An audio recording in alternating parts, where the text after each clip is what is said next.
The loudness and the energy, I just couldn't believe it. I love the energy of the crowd. Let's go!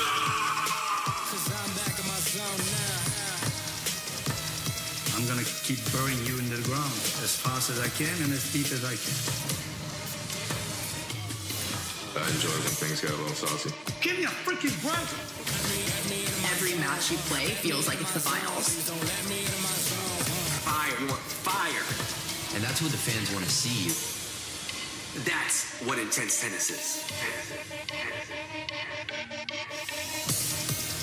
We are live from one of the most unique settings ever created in sports, where the tennis is faster, the fans are louder, rivalries are getting bigger, and word is spreading that a new competition model is here to build the future of tennis. Hello everyone, I'm JY Albona, and we're in week 4 of the Intensity, where if you were standing outside of these doors, you would have no idea that a groundbreaking league is taking place right now, with production companies like Disney and Netflix bringing their stories to life. But inside this stage, stage number 3, history is being made in the sport of tennis, where men and women compete together with in-game substitutions that create a team environment that tennis has never seen before. And coming up today at 2 p.m., we have a rematch of the duel of the season, where Atlanta is taking on Jacksonville, where they put on an absolute performance, but Jacksonville unfortunately lost on the last point of the match.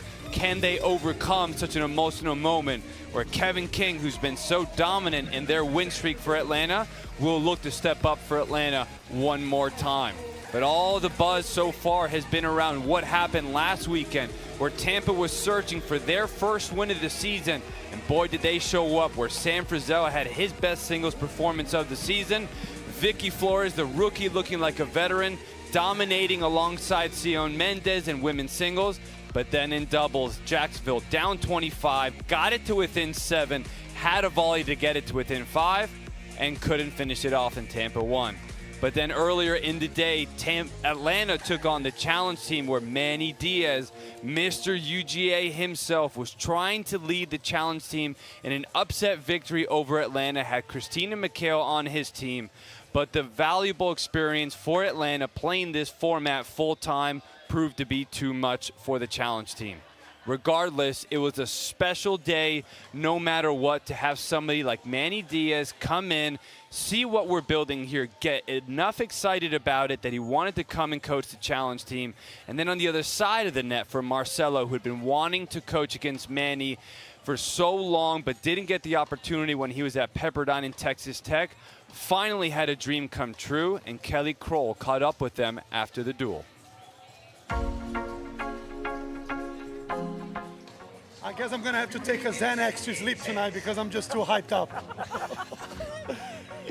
No, it was awesome. Credit to the team. You know, like I said, I wasn't too pleased with the way the boys played. With all due respect to the boys on the other side, I felt like we gave away a lot of points. And I was a little bit concerned because you never know what to expect from a former top 30 in the world. We could tell that she was kind of getting her feet wet, and she wasn't really ready for the format in the beginning. We got lucky. Towards the end, she started getting a little bit more rhythm, but at that time, we were able to get a good lead going to doubles. But just pleased with the way we played, and again, just honored to have shared a court with this legend here. And for you, you'll get to say what when someone says, hey, Manny, what was it like to coach in that intense league? I have experienced something completely different. It's a lot of fun. It's very intense. It is fan-friendly, you know, and for our guys and gals, you know, it took them a while to sort of fall into sync. I thought your team was so much more solid, and they didn't make as many unforced errors as we did, and I think that was the difference. They were just a lot more at ease with the format and just everything. They did a great job. Who here is up for a rematch? Show of hands? I'm ready. Okay, that's what I thought, guys. We have that to look forward to one day. Congratulations. Thank you both so much. It was fun.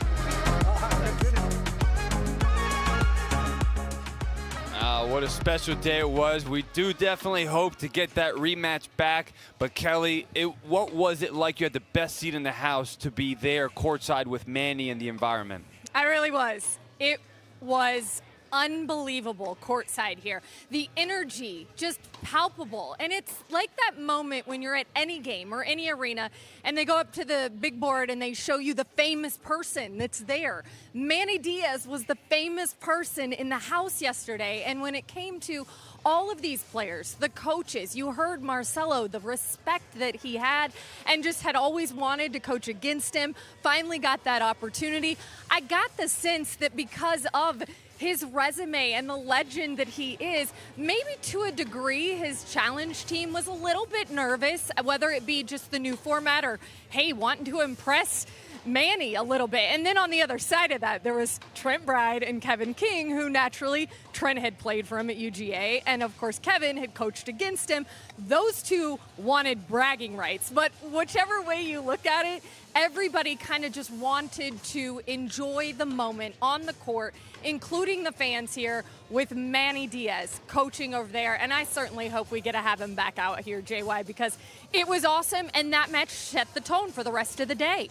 Well, and now we get to finish off the weekend with Atlanta coming up against Jacksonville. Jacksonville has to come back after a tough night. What's been the vibe down there as you've seen both teams warming up? Yeah, it's interesting. I asked that to a couple of the players here for Jacksonville, and they did say it took them a while to get to sleep last night. Max Benson mentioned going back and watching the doubles, but he said, if anything, it fired us up coming into today. They absolutely remembered how the match against Atlanta ended, and they want a little revenge here this afternoon, JY. Awesome. Well, Kelly, we're going to come back and join you later on when we have our match at 2 p.m. A lot of great action coming up.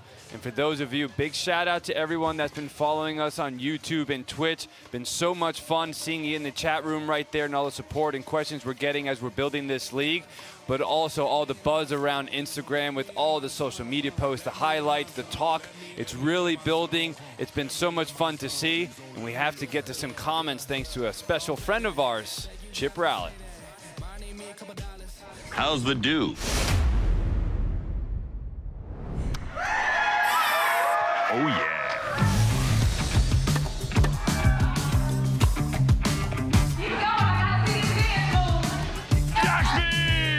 Chip Rowley, professional hotshot. He told me he has 8 timeshares. He walked in here looking for a snorkel. Do you guys have a sauna over at Windy Hills? He asked me what kind of ginger I am. Irish red or Viking? Well done, Ginge Ninja. Attaboy. I mean, he's always in a good mood. This is fun. You guys are a hoot. Oh, yeah. Tennis, baby. Yeah. Hey, Ma. Ma, are we Irish red or Viking red? Let's go. I don't really know what he does, but he says that he takes his 12%. He says he takes his, 7%. He takes his 9%. Takes his 4%. Chip Rowley. Nice to meet you. Chip Rowley. Sorry? Chip Rowley. Chip Rowley. Chip Rowley. I know, you're the best. Chip Rowley loves Intense. It's tennis, baby. If it's got green fuzz on it, I'm there. Chip Rowley in the making. Chip Rowley, coming at you. Shunk. Name's Chip Rowley. My background? I'm Polish. Woo! Enthusiasm. I'm bringing it to tennis. I love tennis. Do you guys have strawberries and cream? Strawberries and cream? I'm used to the Queen's tennis, strawberries and cream, grass. Shh, quiet, please. That can go out the door as far as I'm concerned. This environment, I would call it intense. Am I allowed to say that? Shank you very much. Oh, flicks the topspin volley. Oh. You don't have time to think out here. Put your brain in the fridge and get out there and just use the body. I think too much. I always think about how my dad never calls me back. One day I wish, Dad, if you're out there, I still love you. Give old Chippy a call. I'm sorry, is my prestige blocking your view? The fans have been friendly. Yeah, I see my new best friend. That's a fun filter. Pardon me, I can't hear you over the tennis. Whoa. Oh, my golly. Remember, it's not about the wins and the losses. It's about the friends you make along the way. Thank you. I'm Chip Rowley.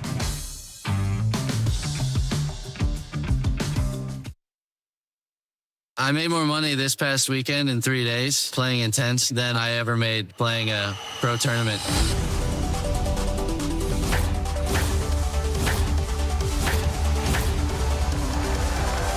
I'm Max Benson, Jacksonville. I started Intense. I'm playing futures and such. and, you know, making money is really hard when you're playing futures. I would say a lot of people probably look at tennis as like a rich person's sport, which having a lot of money makes things easier because then you're not thinking about that. But like in my case, I would say it's more, oh, wow, I have to book a flight, book a hotel, and then on top of all of that, I have to pay for my food, my travel, the entry fee, all the stringing. I mean, a lot goes into it. Once I graduated, I did have a nice graduation present from my parents, so I could go play in Europe. But after that, it was all back on me. I had never booked a flight for myself before. I had never booked a hotel, Airbnb, public transport. I went to tournament after tournament. I don't know anybody. They might not even speak English. I went there and figured it out by myself. Everything is on you, like when you're playing pro tennis. So if you do choose to travel with a friend, with a coach, with a physio, whoever you want to travel with, you have to pay them, and you also end up paying their expenses. Sometimes you kind of think in the back of your head, well, the only way I end in the green this week is if like I make semis or final or win the tournament. I went to Austria, and my buddy and I, we played a 25K. We won the doubles, and we still probably ended maybe positive 100 euros by the end of the week. With the money that I'll make from Intense, I'll be able to play way more. After this past weekend, I basically doubled my bank account.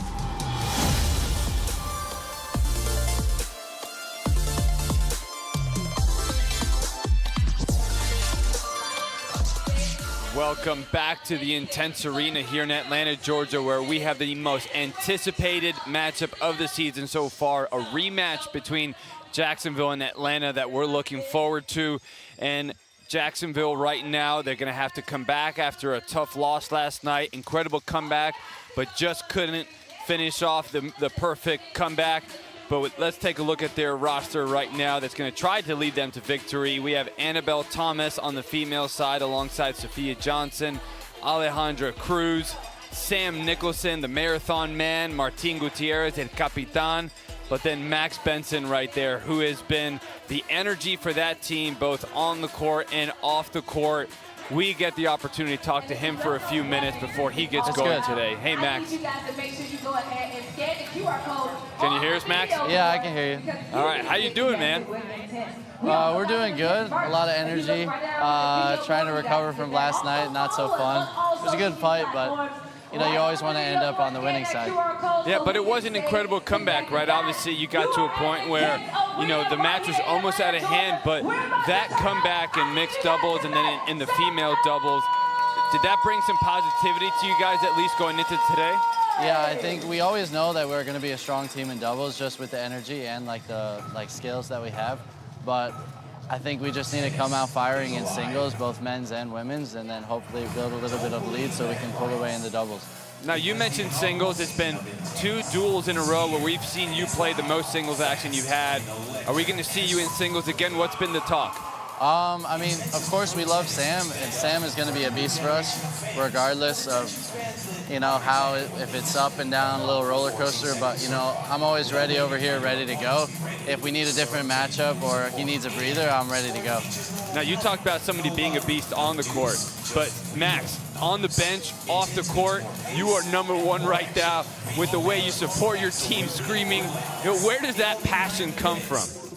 I would say, you know, growing up, I was always playing team sports anyway. I mean, I played tennis since I was like 8, but still, once I went to college, I kind of really embraced that whole team aspect from a tennis standpoint. And then after graduating, I've been on my own anyway.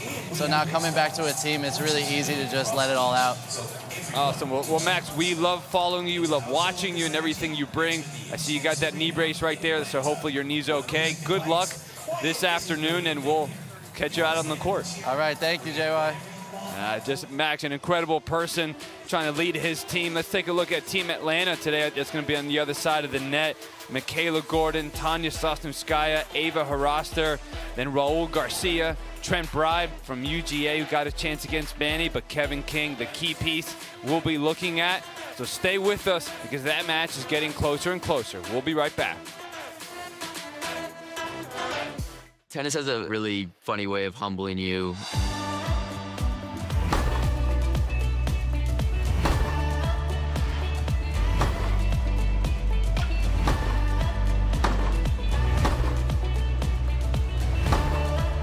I'm Trent Bryde, and I play for Team Atlanta.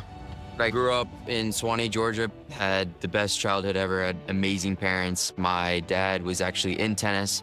He was the director of tennis at a country club called the Standard Club, and that's how I got introduced to the sport of tennis. I won the Super Nationals for 12s. It was the clay court Super Nationals, a really big tournament.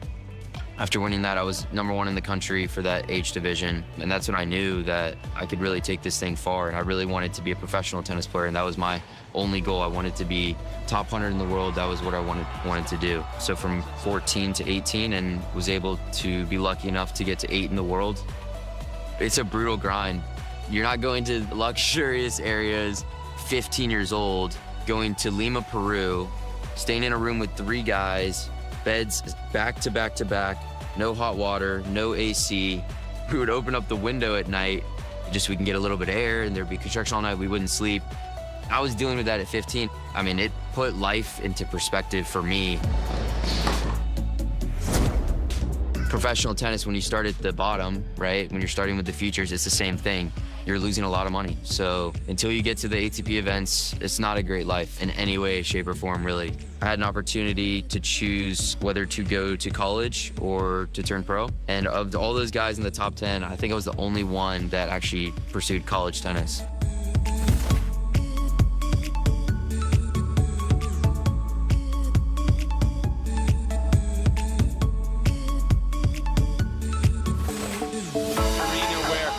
Everybody here, including our team over in the production truck. Look at those dance moves right there. We got to get you guys standing up and dancing next time, not in the chairs. We have a great day coming up here. I'm J.Y. Obone. I get to introduce my co-host, Felipe Costa. Day number 2. Welcome back. Come on, back-to-back days. Yeah, I'm excited to be here. Well, I guess yesterday was fun enough that we brought him back. You know, yesterday at 2 p.m. we had the challenge team trying to upset Atlanta. That experience from Atlanta was too good. Then the primetime matchup, Tampa finally got their first win of the season. Great all around from singles to the doubles. But then today we have Atlanta, Jacksonville rematch, but tough turnaround coming back for Jacksonville. But Felipe, let's talk a little bit more about your experience yesterday, what you saw with these new rules. What was it like for you? Oh my gosh, yeah. The day yesterday, the tennis just kept getting better and better. The fans in the evening were exploding. The horns are flying. There's cowbells that flew into our booth. But man, the level of tennis was fantastic, and we're excited to see what's happening today. We had Manny Diaz in the house, but right now, Jacksonville's hungry. After losing to winless Tampa, getting their first win over Jacksonville, we know that the match last time against Jacksonville and Atlanta went real close, so they're going to be really, really starving for a victory here. Yeah, but what's it like? 'Cause that's a quick turnaround, right? I mean, yeah, you want to try to take any positivity, but the way they're losing at one point, down 25. I mean, obviously, if you're Caio, you're the coach for Jacksonville, you have to spin it. And when you had that comeback, but then it's tough because you also, it's hard to go to sleep late after you finish, right? No, that's 100% right, and that just goes to the mental aspect of tennis as well. It's such a physically demanding sport. I mean, you have to flip back and immediately get back on your feet. It's kind of like golf, you know. It's a game of errors. It's the Roger Federer statistic. You know, he won 52% of his points he ever played, but he's one of the greatest players of all time. Sometimes he wins, and sometimes you just got to get back on your feet. And then what about Sam Nicholson? You know, been struggling a bit. You know, he hasn't found his best form. He had 2 duels in a row where it took him some time to work into it, finally find it towards the end. And yesterday, he actually got outplayed for the first time. Yeah, no, 100%. And I think it was that maybe the tendency of all of a sudden you've played a lot, people have a little more film on you, they get a read on your game style. So all of a sudden I think Sam Nicholson, his weaknesses are getting exposed earlier on in the league. I mean, this guy was unstoppable with the nickname Marathon Man. He played 90% of the minutes out there. But yeah, I think Sam Nicholson will be an interesting one to see how much playing time he really gets today. Then on the other side of the net, Marcelo, even though they got the win against the challenge team, was not thrilled with the men's performance. Talk a little bit about that and maybe what Marcelo will be looking for 100%. I love that. Marcelo was tough on his team, even though we were up 14 points after bolt number 1.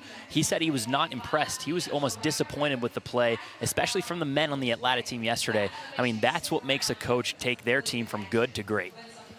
And then we have to talk about how much confidence must Marcelo have going with the females because everyone has stepped up at least at some point in the season. So he almost knows someone's going to be there for him come the female time. 100%. And yesterday we had top 25 in the world former Christina Michaela was playing, and the Atlanta women, I mean, they took care of a former WTA top 25 player. I mean, that was impressive stuff from Team Atlanta. And now you've seen these rules in action for the first time in person, right? What was it like? What rule really stood out to you that might have the most impact for these teams? 100%. I mean, there's so many to choose from. It's a brand new tennis league here. You have one serve, but I think my favorite one is 2 points for a clean winner. It almost changes the tactics. We're going to see a lot of great playing from Kevin King today on Team Atlanta. Big serve and volleyer. He gets a lot of 2-pointers. I think he sets a number for himself on how many he wants to get in the first 6 minutes. That was something we were chatting about. So we're going to see high risk, but all of a sudden tennis rewards high reward. But how different is it to have the timeouts, the ability to just literally stop play, and how many times teams were trying to stop momentum? That's got to be totally different for players. 100%. I mean, we had Manny Diaz, greatest college coach of all time, yesterday. I had the privilege to play for him at the University of Georgia, and he was talking about how much he struggled because he's so much about momentum and learning to read the match. And all of a sudden, he's down and he's trying to figure things out, and then Marcelo would call a timeout even though he's up to try and disrupt Manny's rhythm as he tries to make a comeback. Yeah, you talked about trying to figure out what's going on and things changing so much, substitutions within that, right? Yes. Oh, my gosh. You know, just when you think you're figuring out a game plan, boom, the other team might change who the opponent is. Yeah, I mean, one of the beautiful things of the intense format is you can sub as many times as you want, whenever you want. So all of a sudden, maybe you think you're getting a rhythm, and maybe in traditional tennis, maybe the sport would get a little boring. All right, this guy's just going to fly away with the match. But no, intense, all of a sudden, maybe you're starting to lose, and then you're out. All of a sudden, it's no more of your playing time, and your teammate has to step in and do some damage for you. Well, it's going to be really exciting to see how these teams come out today. You know, sold-out crowd once again, back-to-back days, absolutely incredible. And what a good time for it as well, because these two teams, the best performance of the year so far, highest level from start to finish. If you are the coaches, do you talk too much about that, or does that put too much pressure on them and you just focus on right now? Yeah, I mean, I think we're a couple weeks removed from their last match. Obviously, it's in the back of their mind, but I think each coach wants each player to just focus on what they can do their best today. Each team is coming off of a good match. You know, Jacksonville with an unfortunate loss yesterday, but they're slowly building up momentum as they, barely squeaked out the loss against Tampa. But, you have to give it to the Atlanta team. I don't think Marcelo is really messing with their mental too much. They're trying to stay focused, do what they do best, and keep that Atlanta thing rolling. Awesome. Well, when we come back, it's going to get started. Jacksonville versus Atlanta, rematch time. Gonna play that. Take you down, I'ma say that.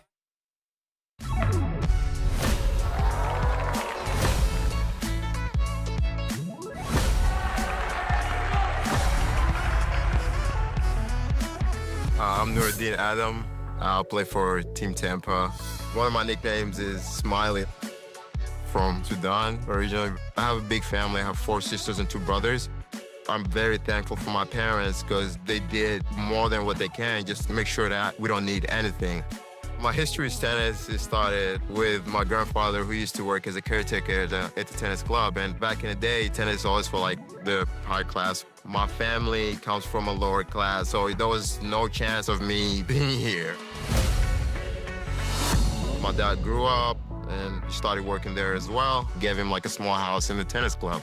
And then ended up being a coach. Like he learned playing tennis, he learned all the techniques. The moment you were born, you start walking, here's the racket, the court is literally 5 meters from the house. So like, it's crazy because I think about it almost every day. Just me being here, like, what if my dad just decided to do something else? I was number 8 in Africa, playing 14 and under, and I get the chance to play the Masters, where like the top 8, getting my first ATP point at the age of 16. That's when I was like, oh, like I can actually like play.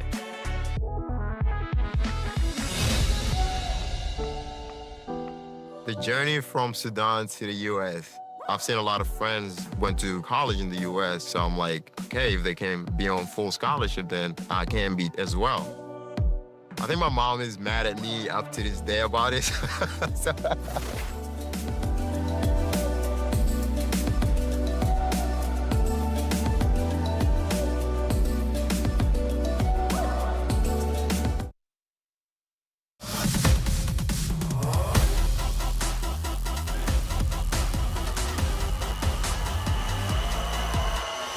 This week is the first time we're in this INTENNSE Arena.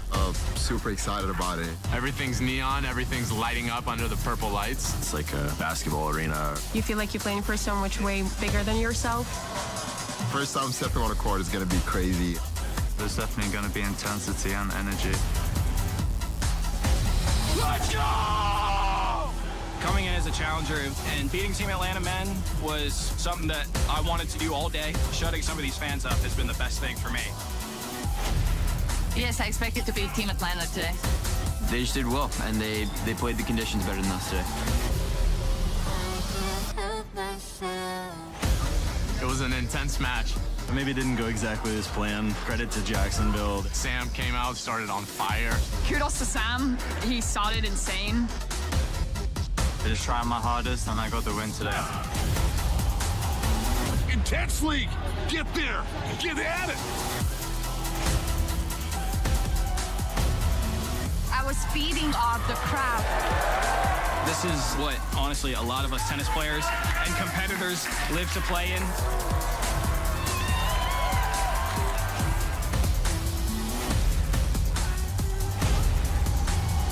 That was the most fun tennis match I've ever played in my life.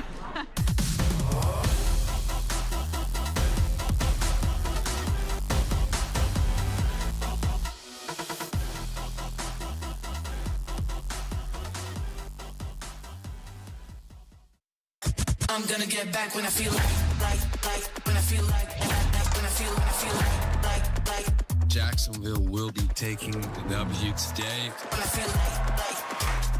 So happy. Opening weekend, I guess there's some nerves, no doubt. For me, I always see these opportunities for improvement. Like when I feel like. Hopefully we win that energy battle. We have a really good plan, and it's going to work. We also have a very good plan. They do. For sure. They don't have... We do. When I feel like. When I feel like. When I feel like. When I feel like. Yep, awesome. Marcelo did a great job firing us all up. Somebody has to lose, someone has to win, but I know it's going to make us hungry to come back and beat them. I want us to be the most passionate, most resilient team in the league. Gonna get back. When I feel like when I feel. I made more money this past weekend in 3 days playing Intense than I ever made playing a pro tournament.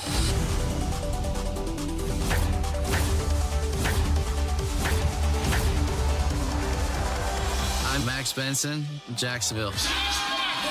I started Intense. I'm playing futures and such, and making money is really hard when you're playing futures. I would say a lot of people probably look at tennis as like a rich person's sport, which having a lot of money makes things easier because then you're not thinking about that. But like in my case, I would say it's more, oh wow, I have to book a flight, book a hotel, and then on top of all of that, I have to pay for my food, my travel, the entry fee, all the stringing. I mean, a lot goes into it. Once I graduated, I did have a nice graduation present from my parents, so I could go play in Europe. But after that, it was all back on me. I had never booked a flight for myself before. I had never booked a hotel, Airbnb, public transport. I went to tournament after tournament. I don't know anybody. They might not even speak English. I went there and figured it out by myself. Everything is on you, like when you're playing pro tennis. So if you do choose to travel with a friend, with a coach, with a physio, whoever you want to travel with, you have to pay them, and you also end up paying their expenses. Sometimes you kind of think in the back of your head, well, the only way I end in the green this week is if like I make semis or final or win the tournament. I went to Austria, and my buddy and I, we played a 25K. We won the doubles, and we still probably ended maybe positive 100 euros by the end of the week. With the money that I'll make from Intense, I'll be able to play way more. After this past weekend, I basically doubled my bank account.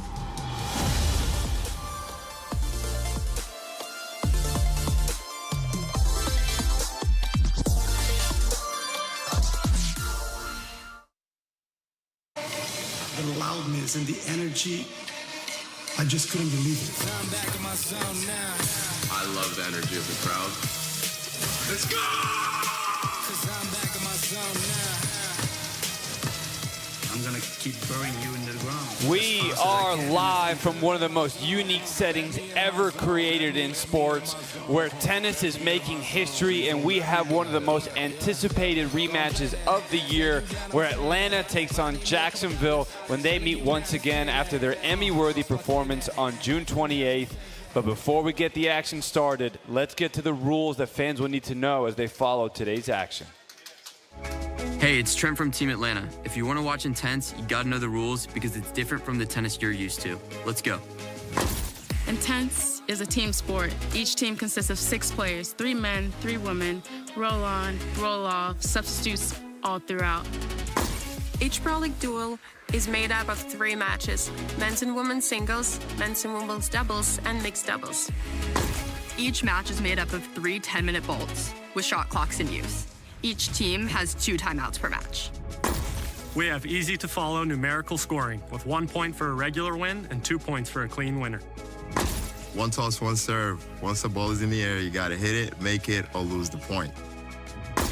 The server sets the pace. Returners must be ready, and there's a maximum of 14 seconds between points. Bolt 6 electric line calling will be overseen by Intense officials. At the end of each match, the highest score wins. A deciding point will be played if teams are tied at the final whistle of the final bolt. The team with the highest aggregate score at the end of the final ball of the final match is declared the winning team and takes home the cash. Got it? Good. Enjoy the matches.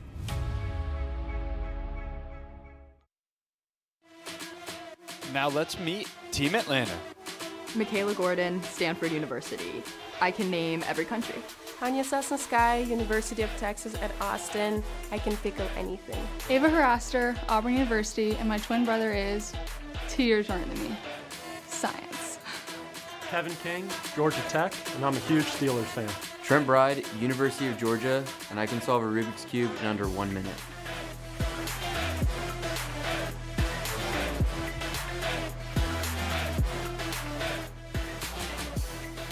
That's Team Atlanta. Let's meet Team Jacksonville. Annabelle Thomas, the University of North Florida and Clemson University. And I played over 10 different sports growing up, and I could beat you at all of them. Sophia Johnson, Old Dominion University, and I speak Hungarian. Viszont látásra. Alejandra Cruz, Georgia Tech, and I play for Team Jacksonville, but I have never been to Jacksonville. Max Benson, Presbyterian College, and I love bubble tea. Martin Gutierrez, Barry University, and my favorite fruit is mango. Sam Nicholson, UNC Wilmington, and I'm the first tennis player in my family. And that is Team Jacksonville.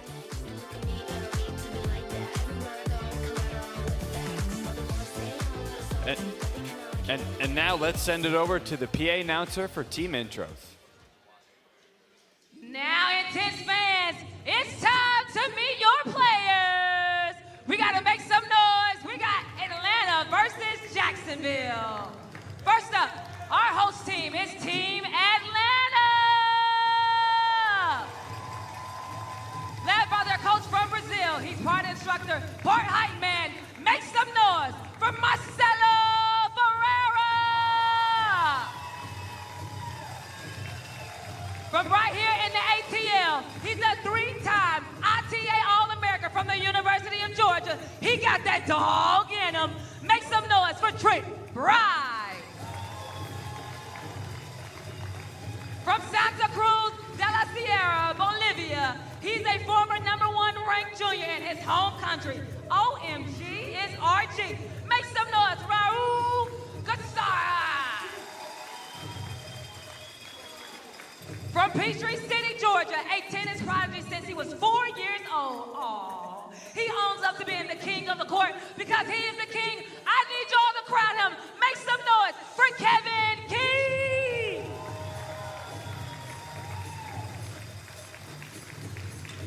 From Mystic, Belarus, call her Tanya 2 times, as she's been ranked in both singles and doubles, has represented 2 colleges, and earned a #1 ranking in ITA doubles. Make some noise for Tanya Sosnowski.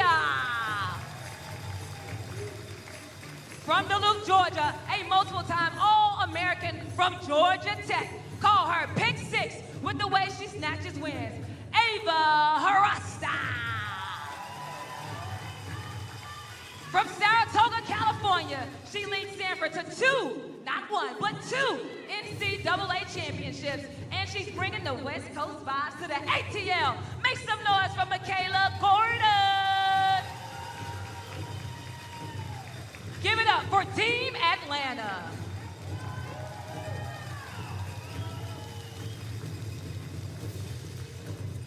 Now, Team Jacksonville, AKA Duval, led by their coach from campus Frizzele, a current grad assistant at St. Mary's University, and now the leader of Jacksonville squad, Cal Havignata. From Brighton, England, a two-time first-time Team All-Big South player, standing tall at 6'3". She's a supermodel, wearing number 2 on his jersey. You know, he's number 1 in our hearts. Come on, supermodel. It's Sam Nicholson. From Albany, New York, he's the 2021 Big South Player of the Year and the best trash talker on the team. He's the Ginger Ninja. Make some noise for Max Benson. From Columbia, by the way, of Jacksonville, Florida, a 4-time NCAA champion, also a social media heartthrob, known as the forehand guy. We gotta make some noise for Martin Gutierrez. From Somerset, England, currently pursuing a master's in applied physiology at Clemson University, she's constantly analyzing her competition. Give it up for Annabelle Thomas. From Mexico City, having represented Mexico in the 2020 Federation Cup, famous for her trademark cruise missile serve. Make some noise for Alejandra Cruz. Last but certainly not least, from London, England, a former top 10 ITA ranked Hungarian with her background and hungry for wins on the court. Make some noise for Sophia Johnson.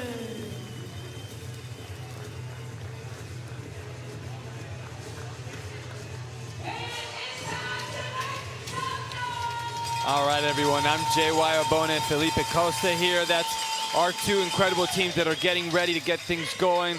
Felipe, on the Atlanta side, what's one player or maybe even coach that you're looking forward to? Yeah, no, 100%. We saw Kevin King put on a great performance yesterday, having a lot of 2-point clean winners. Gonna have to see if that serve and volley, high risk but high reward game is gonna go out firing today.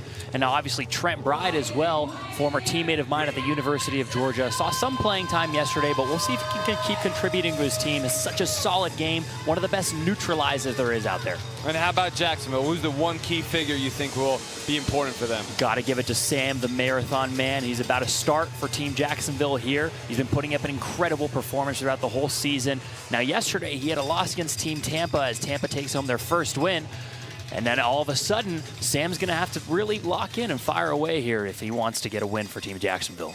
Well, let's send it down to the coin toss for Sebastian Nunez. Jacksonville's the host, Atlanta with the call. Heads or tails? Tails. Tails is the call. It's tails. Serve. Atlanta to serve. Showtime, baby. Here we go. Atlanta, Jacksonville. Big rematch after the duel of the season. Kevin King to start things up on the far side for Team Atlanta. Sam Nicholson on the near side for Jacksonville. We're going to play 3 10-minute bolts. And there you get your first look at our 1 serve, 1 toss rule that Kevin is not afraid of. He wants to use that aggressive serve. He has no problem hitting those faults because he knows the reward that's on the other side of it.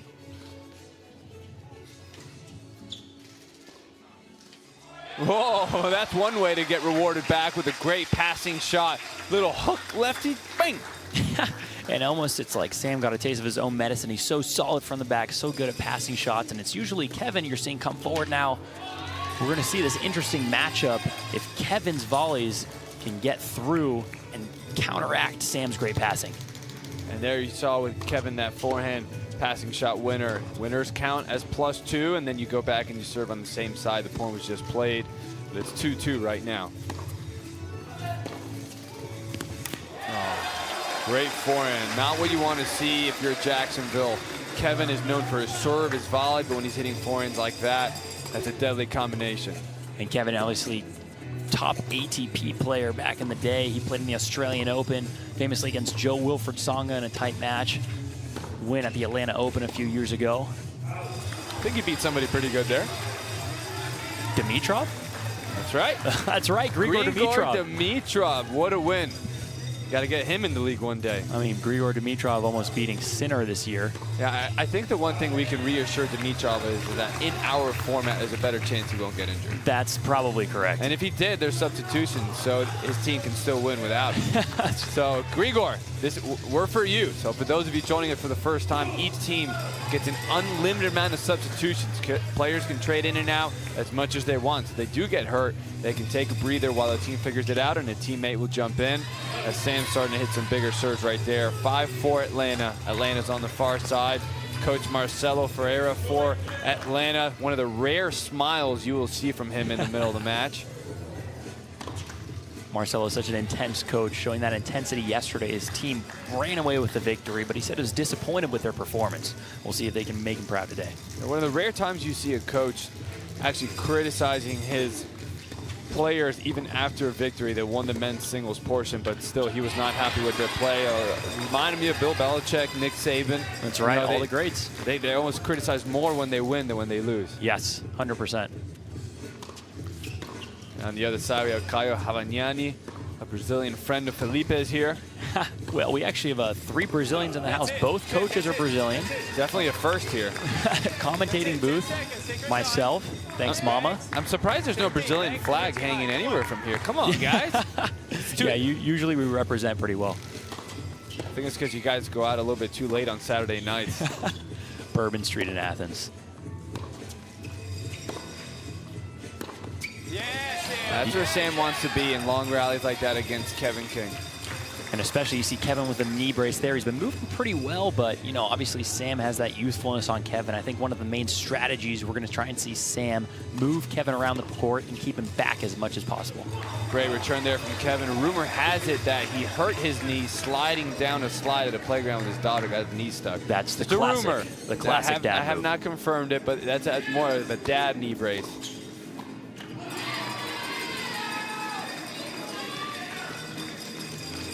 8-7 Sam Nicholson for Jacksonville on the near side. Kevin King on the far side. 6 minutes left. Play 3 10-minute bolts here. Women's singles will come up after, and then all 3 doubles formats. $4,000 for each category winner. So Sam got up playing for a lot right now for his team. The overall duel, but then these individual categories as well. Oh, one of the first plus 2s we've seen from Sam today. Martin giving the big fist pump. Loves that. It got beat done, brings the energy, as well as Max Benson. Even when they're not playing, they make a big impact with the noise they make supporting their teammates.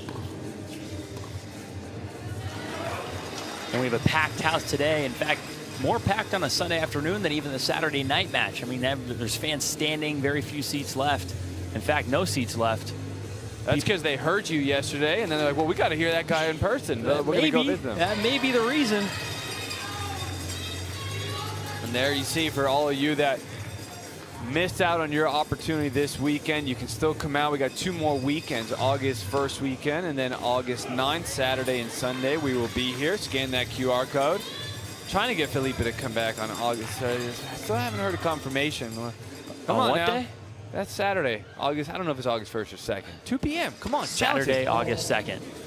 Man, I'll think about it. I'm kind of tempted now. I mean, with the level of this I'm putting the peer tennis. pressure on you. Like, everybody's hearing it now, so now everybody's going to call you out. You were invited live on air. Oh, my. And here he's trying to get me to play. Now I'm back on air again. I want you here full time on everything. Just live in the arena for the next few weeks. And Kevin tries that lob right there. Smartly going over the backhand side at least, but couldn't follow up. 14-9, Jacksonville building a 5-point lead. Man, that high backhand overhead is one of the hardest shots in tennis. Now, most reason is because, you know, the muscles in the back of your shoulder are not nearly as strong as an overhand, regular front of the arm throwing motion, but just such good wrist action from Sam on that high backhand overhead. Great serve right there. Raul Garcia for Atlanta's got a racket in hand, having a conversation with Marcelo. See if we get the Reaper walk to send the message that we're going to get somebody else in. Hey, I got one right today. Raul Garcia The Bolivian himself, Kennesaw State Owl legend, played #1 over there, graduated, now joining us at the Intense League. Sending that ball to the Ion Sports Science, sending a shout out. Unfortunately, that puts him down 17-9. Now, as Raul settles in here, you guys are going to see this guy is one of, if not the biggest forehand in the league.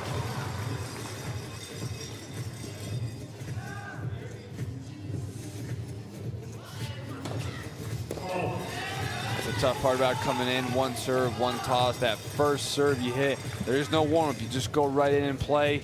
We want to see all the action. Took out the warm-ups, but that can be tough with only one serve. Trading faults here. Both players trying to stay aggressive. One of the strategies they've learned throughout this format is that it's not necessarily the faults that determine the outcome of the matches, but more so how many +2s you can pick up. We'll see how that storyline finishes out this season. Yeah, Raul coming in a little cold here. Hasn't been as solid as we saw him yesterday, really ripping the ball. I mean, he's trying to excel on a couple of these, but still flying long. See if he settles in on this point. +2 for Sam Foreign on the rise, inside out winner. Comment on our Twitch stream. Thank you everybody for watching there. Sending some comments. Jbo87 saying, hey, Felipe, what's up? You got the forehand guy also on the other side of the net. Raul's forehand, you think is bigger than Martin's? I don't know. I was watching Martin play some doubles yesterday. He was sailing some balls. They may have been big, but they were out. It doesn't count if it's out, right? No. Like if you break the world record on serve speed, but you miss it, did you really break the record? No, I mean, you know, no one ever saw. She went to a different school type of attitude. Yep. 23-11, double-digit lead for Jacksonville. Great start for Sam Nicholson. Not a good start by Raul. Let's see if he can get settled in here. Coach Marcelo really getting intense here. Started yelling at Raul. Maybe he needs his team to fire up and wake up a little bit. No more smiles over there from Marcelo. Under 2 minutes left in his first of 3 10-minute bolts.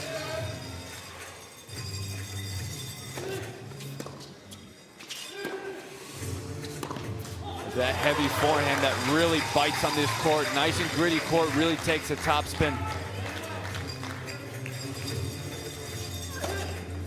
What a kick! Huge kick. Wow! I mean, that's something you don't see too much over just serve point winners or unreturned serves, given the one serve rule. You're trying to make it, but maybe if you can do some damage, went big and got the reward. One of the things we've seen with Raul in doubles is just how much that kick serve can set up Kevin King for +2. It's okay. Hey, that was bad. Arguably the best kick serve in the league. That's right. Two of the best servers potentially, right, between Kevin and Raul. No, 100%. And Kevin having that lefty advantage, it's a tough one. Especially when you're coming out cold, you've just been playing a righty and all of a sudden they sub in, it's Kevin King.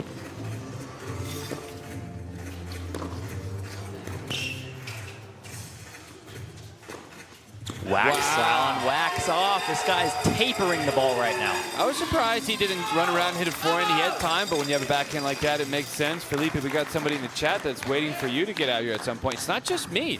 It's not just me. Oh boy, I'm getting real tempted. If we have enough people in the chat, maybe I'll come out and be one of the challengers. I want to be on Manny Diaz's team again.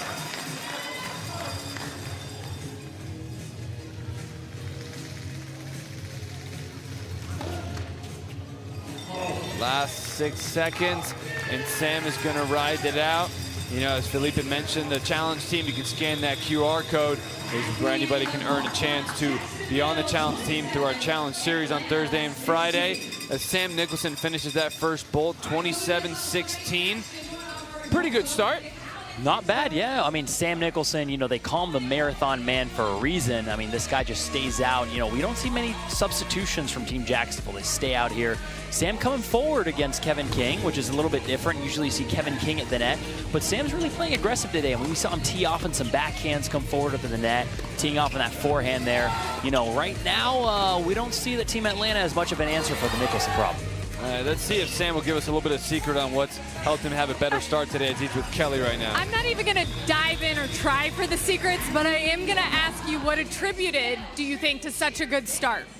I think someone before I came on today gave me some confidence. I think a lot of sport is self-belief, so yeah, but since I won, I'm going to say that. If I lost, I'm going to say I'm playing terrible, so then the pep talk becomes terrible, guys. So as far as the mindset, when you go from a Kevin King lefty to then Raul coming in with the righty heavy serve, what changes for you? Yeah, just make the substitute play, make him hit balls, put some pressure on him, make him feel the pressure out here, because I got the momentum right now. How do you keep that momentum going here in Bolt 2? Intensity. That's what we needed, Sam. Thank you so much. We appreciate it. There you go. Intensity.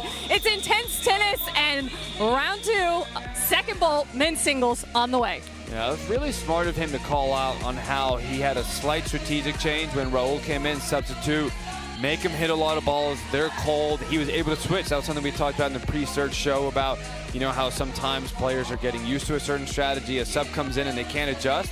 Great adjustment by him there. And that's one of the things that makes Intense so specific and kind of unique is that, you know, he gained an advantage not via traditional tennis, but because he understands the rules of the sport. 27-16, second of 3 10-minute bolts. Women's singles will come after, but no matter what, whoever wins this men's portion will take home $4,000. With backhands like that, that's going to help him get a little closer. +2, you hit a clean winner, counts as +2.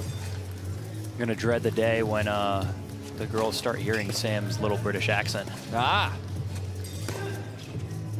The Bulls. My name is Sam.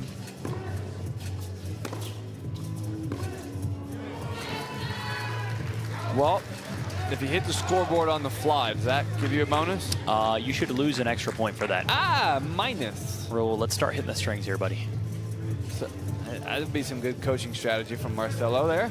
30-16. Did he take a little bit too long? Sam did take a little bit too long. Only 14 seconds in between points.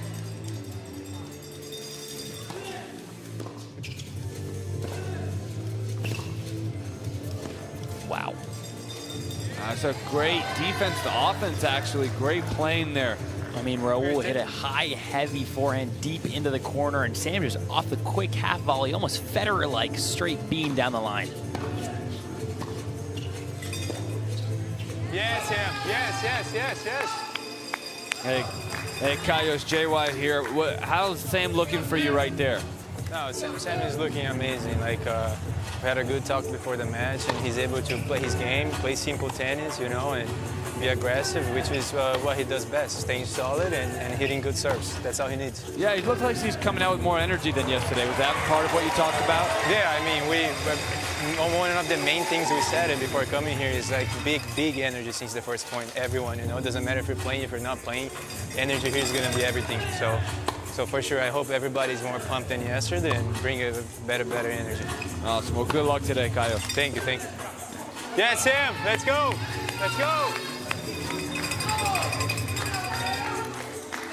We see Raul starting to settle in here now. He had some good points. He beamed a forehand winner into the corner there.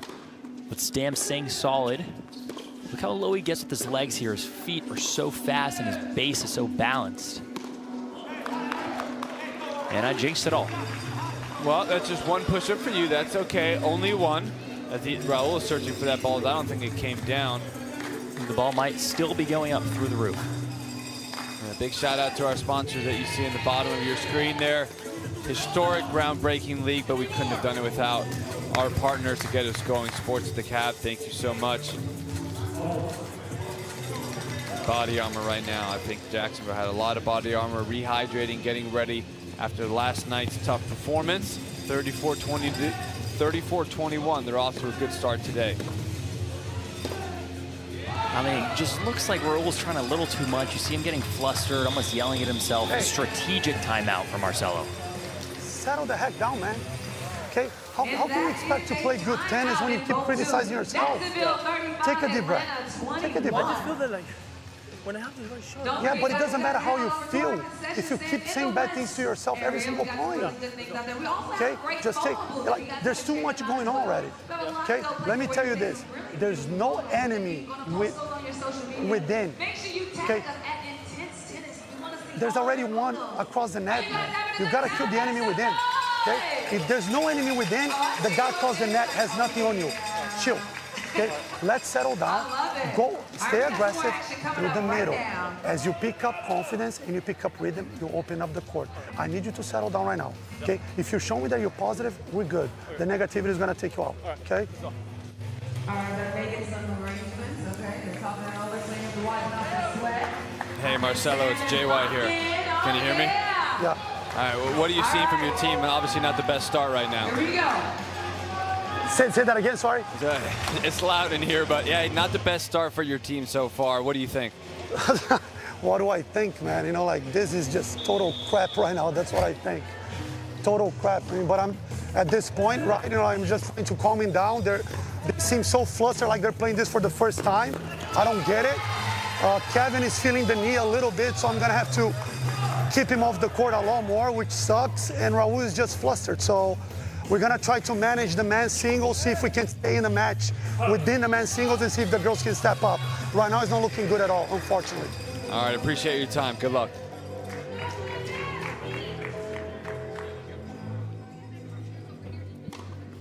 As honest as it comes, but that's why we love him. We love the honesty. We all saw it. We saw the truth. It's great to hear him admit it like that. He's going to try to get a little bit more out of his men to keep this close. Maybe even bring it back to get into the women's where they've been doing very well. Wow. But that Sam with backhands on the rise like that, that's not easy either. Not a lot Raul did wrong there. I mean, Sam is teeing off here. He's defending anything that Raul gets at him. But I'm going to have to praise Marcelo here for a little bit. He said, there is no enemy within. That's such good advice, especially in such a high intense, high stakes atmosphere here. Oh, great pass. Fortunately, had to hit that open stance from the right knee, the healthy knee, as opposed to the left one that's got the brace.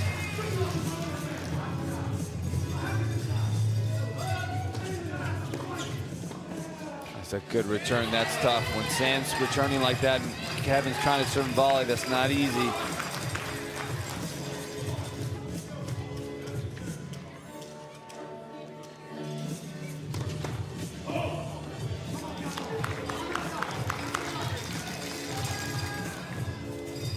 Kelly, hasn't been a great start for Atlanta so far. Jacksonville doing great. Any conversation there courtside?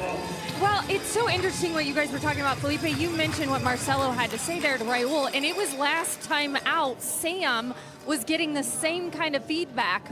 And it's so mental, this game, right? It's between the ears and the confidence level when you're at the age of, especially as Sam Nicholson. We are seeing a completely different confidence level from here today, and it's come through this entire Jacksonville team that has showed up today with more fire in their belly after what happened last night. Great thoughts there, Kelly. Not even what happened last night. You know, they lost to a winless Tampa team. They were 100% the favorites, but what happened last time against Atlanta as well.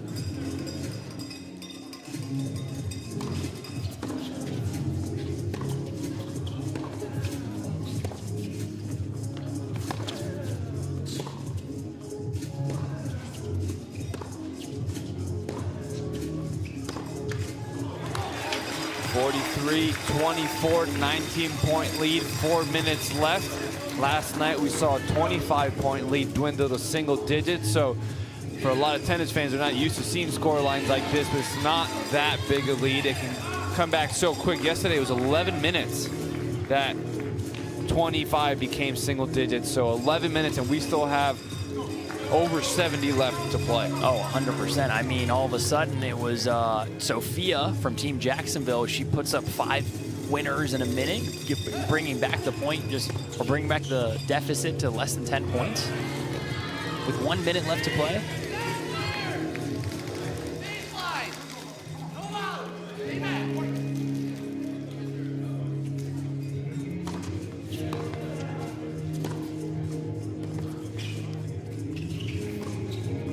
Oh, another +2 for Sam. Got the fist pump. Max Benson loving it. Martine getting the crowd going.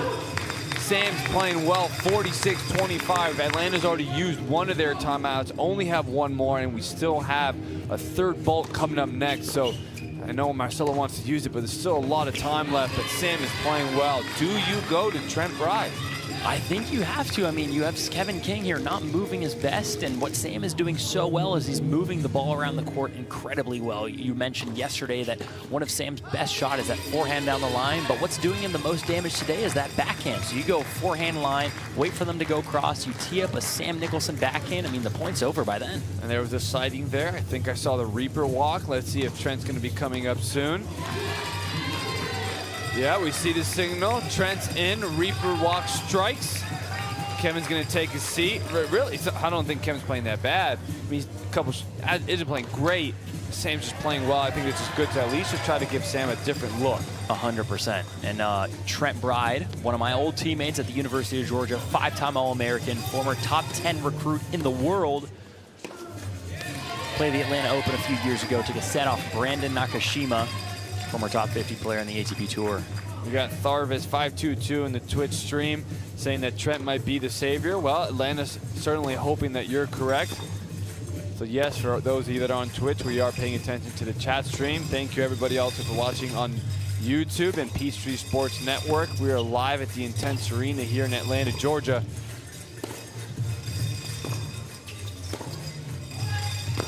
I was just about to say Trent's actually looking pretty good. Trent's looking incredible. I think Tharves may be right. He loves Trent Bryde. Oh, Tharves, so do I. That's kind.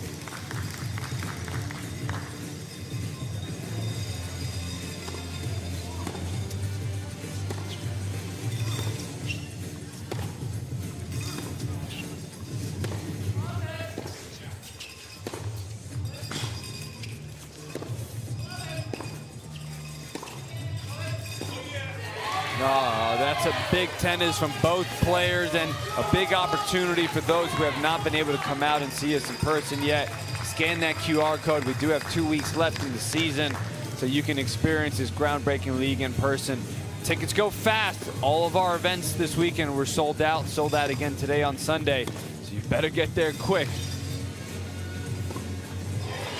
That's a nice change that we haven't seen yet. A slice come into Sam. Let's see if that's going to be a tactical play.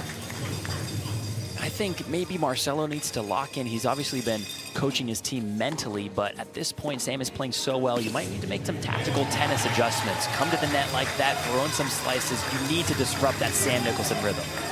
Last 10 seconds, so we'll probably get our last point of the second bolt. Just when I was about to say, Trent is playing pretty good. Sam's going to walk off there with a 53-28 lead in the overall duel and the men's singles portion. Sam just playing well. Atlanta has no answer, Felipe. Yeah, no, 100%. I mean, the Sam problem is becoming a huge problem right now for Team Atlanta. All of a sudden, you know, Sam's backhand is really dialing in today. Normally, he's got that unbelievable forehand down the line, really moving the ball around.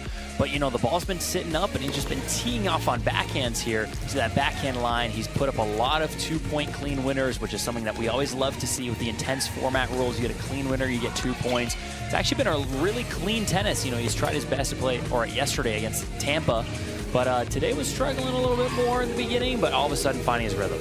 And Team Jacksonville is very happy, and they're vocal leaders with Kelly Kroll right now. Yeah, very vocal out there. Could you imagine a better start, really, when it comes to what Sam's doing out there? Really moving the ball around the court. No, I think he's doing a great job. He came out with a lot of energy, moving the feet, and he's really just playing his game out there, and that's all we want to see. Speaking of energy, you take it to another level. Explain what that means, though, to the team camaraderie you have out here and how important that is. Listen, on and off the court, you can ask them. I'm probably the same. We woke up at like 9 a.m. this morning, and I got in the car, and they were like, wow, you're really doing this at 9 a.m.? And then on the court, they know what's coming. So you're that guy in the morning. I mean, some would say I'm not a morning person. I don't like getting out of bed, but once I'm up, I'm up. Tell me this, how does Sam close it out here to set you guys up for women's? Sam's got to keep playing his game, keep the pace, and then just run it through to women's singles. All right, we appreciate it. Max, back to your place. All the energy right there for the final round, men's singles, Bolt 3 coming up. Bolt 3, man, what time did you get up this morning? I'd like to get up at 9 a.m. Yeah, I got up before 9. Had a little church main with my dad. And then all of a sudden we're here watching some unbelievable tennis. Can't imagine a better Sunday. I can see why Max has that energy. I'm J.Y. Obone, Felipe Acosta here.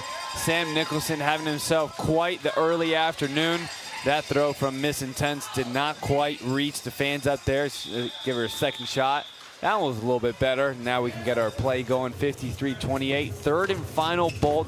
If Jacksonville can maintain the lead to finish this third bolt, they'll take their share of $4,000 home with them. And with +2s like that, that's just a great read. Bad drop shot, but great anticipation there by Sam. +2 clean winners count as 2 points if this is your first time joining us. Yeah, we want to see you here in the arena. We want to hear you in the arena. We got fans with cowbells, with horns, just making as much noise as possible, distracting the opposing team. We have a lot of Atlanta fans here trying to disrupt this Jacksonville rhythm, but right now, Sam looks completely locked in. Oh, he's playing so well. Trent doing the best he can. Conversation between Marcelo and Raul to see if he's going to be coming in. I think the Reaper walk is on his way. Will he strike? I think he just sent the message.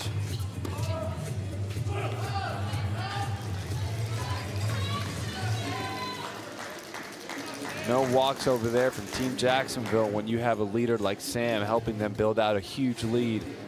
They're going to keep him in. Even though it's unlimited substitution, sometimes I wonder if Jacksonville got the memo because Sam just dominating, staying in, and completely understandable to ignore that rule with more +2s like that. 59-28, 31-point lead. Raul Garcia back in as they try to find answers against Sam Nicholson.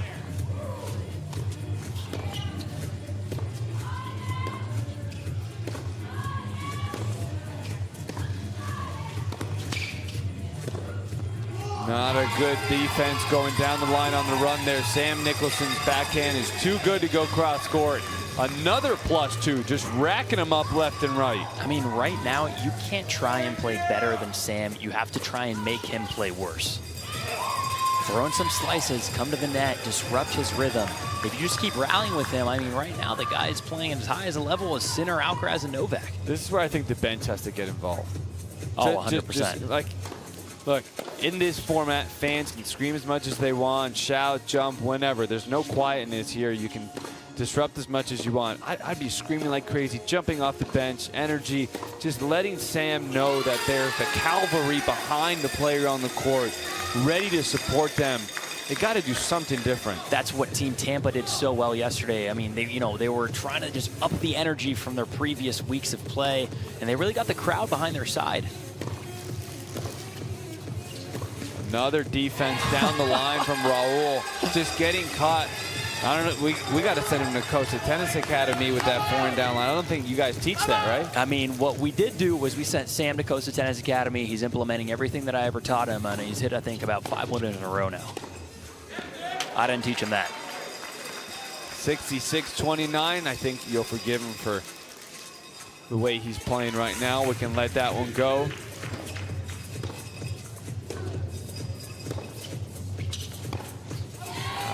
Another forehand down the line. Just bad choices there. Week 4, Jay Wayabone, Felipe Costa here, trying to see if Atlanta can mount a comeback before they get to women's singles. That's going to be a lot of scoreboard pressure. We've seen 40-point leads get down to single digits, but still not an ideal scenario as we see a timeout right here. Let's go. Hey, all good. Keep working. You want me to put Max in, or you're good? Okay. No, but keep working. Like, you're doing amazing. Come on, keep working. Take your time here. Reset. Let's go. What I would actually do, I would try to get you to come in, but maybe try to use your lefty forehand to open up this side to see if you can attack into the forehand, then coming behind. But you're gonna have to use some softer angles. And be careful because this guy's so confident right now, he's gonna win some balls down the line. Yeah. Because I think coming in behind the serve, he's gonna be able to dip it. But if you're able like stay back, maybe like kick it, slice it to the backhand, open the court and coming behind.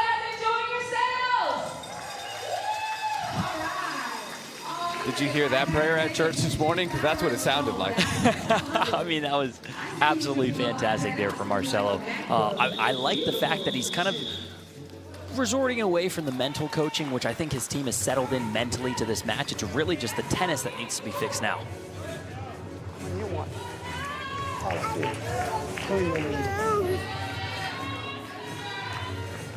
Marcelo's kiddo in the stands there. Those little clappers making some noise for Dad.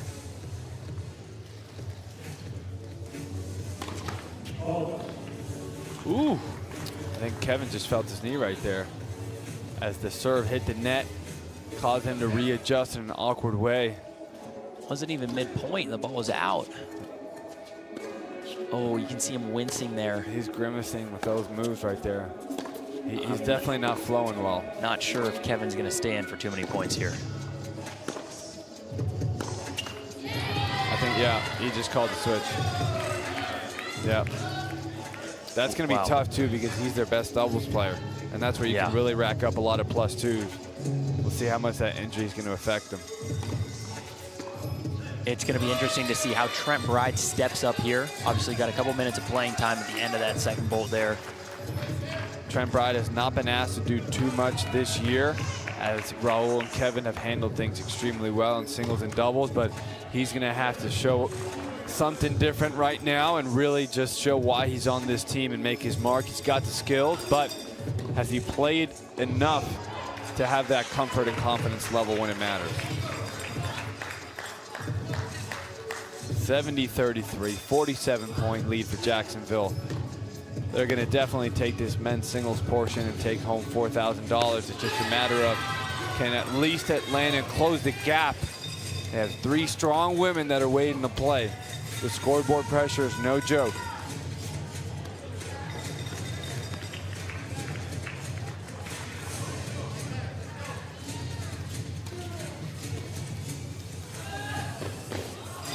Everything just going Jacksonville's way with that little sneak, even dink over right there, pickleball shot. If you want to see some better shots than that, scan that QR code. Sam's been lacing winners left and right from both sides of the court. You can catch him in action in a few weeks when we come back.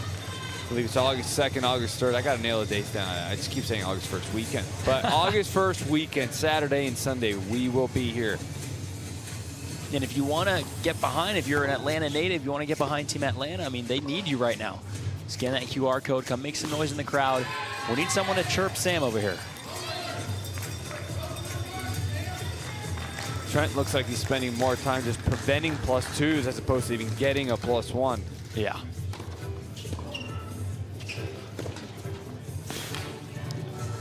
Oh no. I mean, this is just impressive stuff because when you think about how tough it must have been for Sam last night, you know, losing for that team, finishing late, it's not easy to come back, play this type of tennis. I mean, at this point.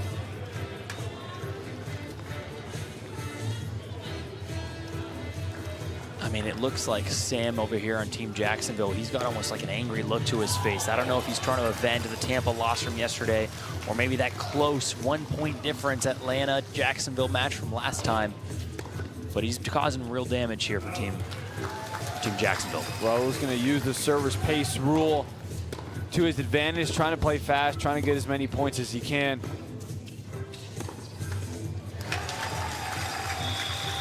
And Jacksonville will use their final timeout of this men's singles portion. Even though they have a big lead, give Sam a breather here. Jacksonville 76, Atlanta 38.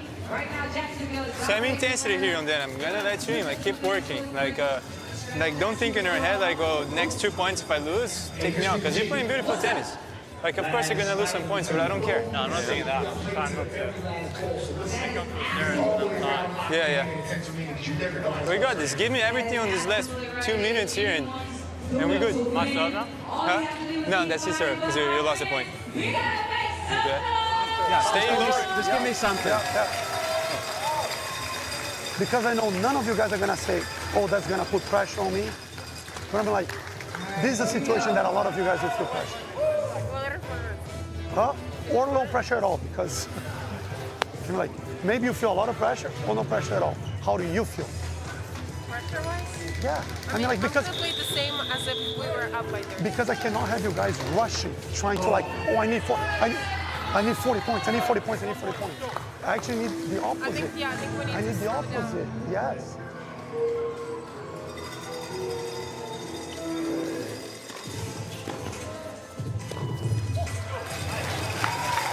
The With great conversations there between Marcela and Tanya as they're trying to think about how to manage their portion that's coming up right now. Trying to keep them calm.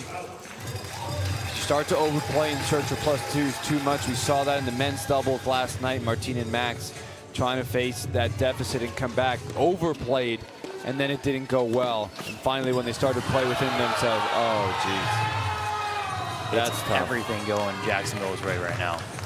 But Marcelo has to be happy with Tanya's attitude. She said, I mean, I would be playing the same when I go on as if I was up 30 points. That's the type of player that you need on your team. Win or lose, you give your best. 79-41. Thanks to everyone watching on Peachtree Sports Network. If you're on Twitch, click the follow button, that beautiful heart right below the screen.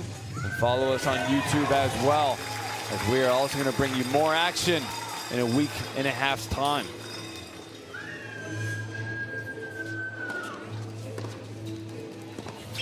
Defending down the line again. Just going to put him running side to side. There's the cross-court defense. Neutralizes the point much better. Oh my God. Oh my God. That is actually insane. We have Raul teeing off, hitting the ball as hard as possible, all flat, no spin, doesn't care where the ball is going. Sam, step in, quick winner, easy. Oh my gosh. I mean, what do you do if you just pray that the clock runs out? You just get this guy off the court. Yeah, I mean, even when they're trying to put him on defense and it's like, all right, let's at least prevent him from getting two. He's hitting winners on everything. Now serving that big 83-42, 41-point lead. JY, have you seen anyone in this league play better than Sam today? No.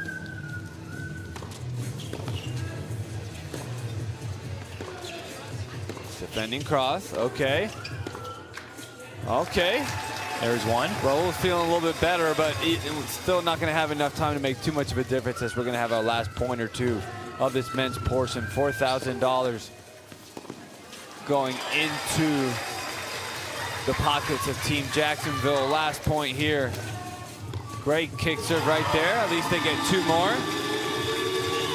My gosh, most points ever won in one portion of a surge. I mean, this is just crazy. And in all three votes, this is just insane. 83 points. Highest total points ever in the men's singles portion, women's singles portion ever.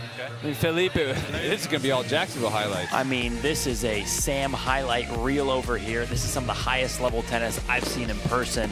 And I've been to a lot of these professional leagues in terms of the ATP and whatnot, but the Intense Tennis League is bringing you some of the best level tennis here. The Sam backhand is really doing a lot of damage, infamously that great forehand, but anything in the middle of the court, man, he's eating up, putting it away. As soon as it started getting close, maybe people were kind of lacing winners at him, and he's hitting as hard as possible back, and boom, winner after winner. Great stuff from Sam. Shirts off, but his game is on as he's with Kelly Kroll to share his thoughts on that performance. Yeah, Sam, all I can say, wow. What just happened out here? I think I played a bit closer to my potential. I think things went together a bit better.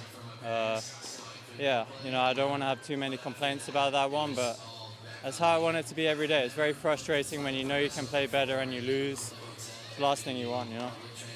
What do you think the difference was then? You like clicked beast mode and out it came. Yeah, I know I got a very strong team down the other end to raise my level. Yeah, I just think they maybe brought a bit better stuff out of me, but yeah, I'm not too sure. If I knew, I'd play like that every day. So that is the most points ever scored in 3 bolts. You've set the historic rate here. How good does that feel? It feels great. I have been thinking about, you know, the perfect game. If it was basketball or something, they try to get like 60 points. That was in my mind, you know, the perfect game would be less unforced errors. There's still a bit of room for improvement, you know, so that's exciting in some ways, you know, that I can still play a bit better, but yeah, that's good to know, you know. You manage your emotions better than anyone I've ever met, Sam. This was fun to watch. Go enjoy women's singles now. That is what's on the way next. Sam Nicholson, everyone. Now we'll take a quick look at a match summary of Sam's performance there. Double-digit dominations in each of those bolts. Just the best tennis. I don't think anyone's going to argue that that was the best tennis we've seen here at the Intense League. 83-45. Women's singles getting their shot when we come back.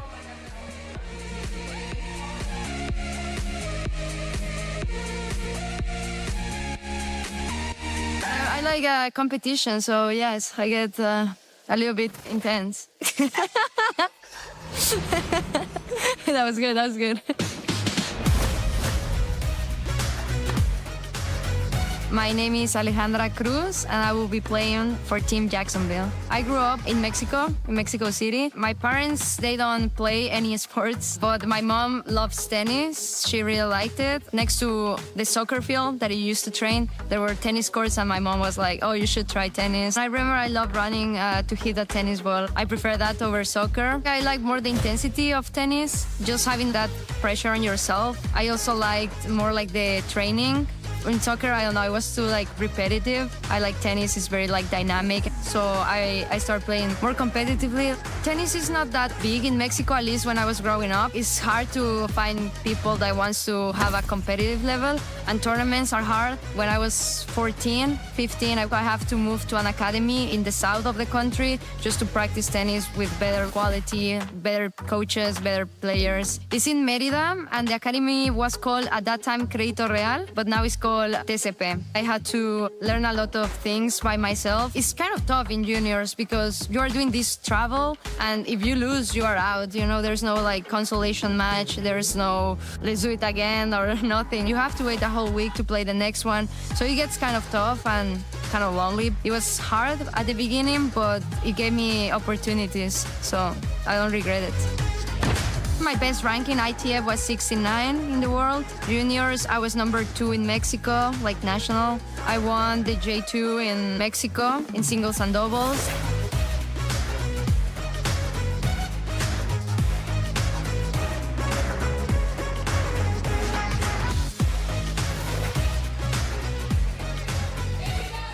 Welcome back to the Electric Owl Studios. Inside stage 3 is the INTENNSE Arena.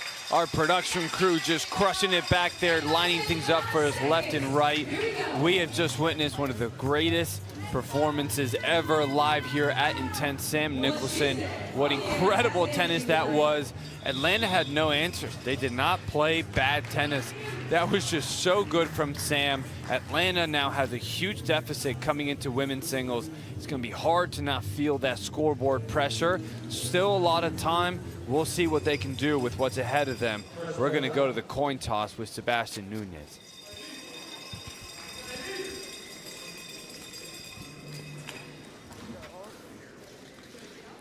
This is the start of our women's singles. Jacksonville to host, Atlanta with the call. Heads or tails? Heads is the call. It's tails. Jacksonville to serve. And time for women's singles. Annabelle Thomas serving on the near side for Jacksonville. Michaela Gordon in again for Atlanta on the far side. Women's getting their shot at $4,000, $84.45 in the overall portion. But for their $4,000, they start from scratch here. 3 10-minute bolts to get us going. Michaela is such a good leader on the Atlanta team. Just the heart of that women's team over there. Stays so low through the shot. Rips the living heck out of it. That's a jinx. You just jinxed that. Yeah, that's my bad. She needs to hear me next time. Stay low through the shot so you can rip the living hell out of it. I think you were just a little bit late on your coaching. Yeah. And there, for those of you joining us for the first time, we only have 1 serve and 1 toss here. Serve bots, beware, stay home. You only get 1 shot. Well, I'm a serve bot, so should I not come back and play anymore? Stay home. Man, I was convinced. I was convinced to come up and play the challenge matches on Thursday and Friday. The QR code will pop up on the screen. Thinking about it, you know, I've been here in the booth, but, you know, watching some good intense tennis over here. Former college players, pros, everyone. Very high-level tennis over here. We had Christina McHale, former top 25 WTA in the world, was on the challenge team yesterday.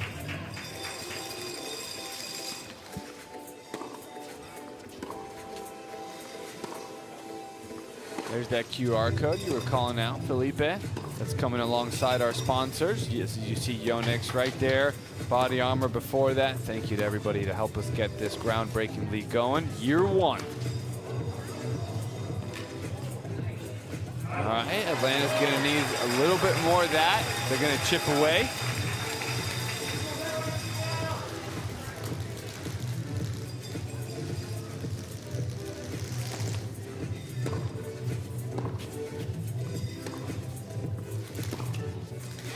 Michaela trying to play a little bit aggressive, not her normal game style. You don't see her, really take up her speed too much on shots. She's usually pretty steady. I wonder if that was a little bit of scoreboard pressure, trying to play a little bit too much in that first opportunity to play offense. Annabelle is giving some serve faults right back, 4-4 in the women's portion. Very well could be that scoreboard pressure. You see two numbers up there, 87-49 to Jacksonville. That's the overall score. Who has more accumulated points at the end win, but right now it's 5-4 Jacksonville just to win the women's match, $4,000 on this line.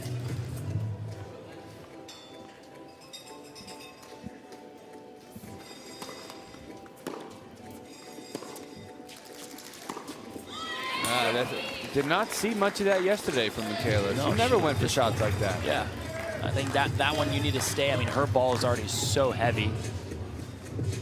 That back or the forehand cross for Michaela was doing such good damage.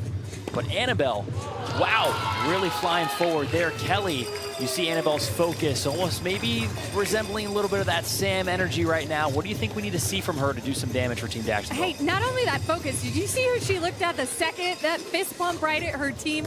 She is such a great leader, and that's actually something Coach Kayo said to me yesterday, is that he leans in on her sometimes to get the pulse of the team, how guys are feeling, maybe who he should be subbing in for, at what points we're using timeouts.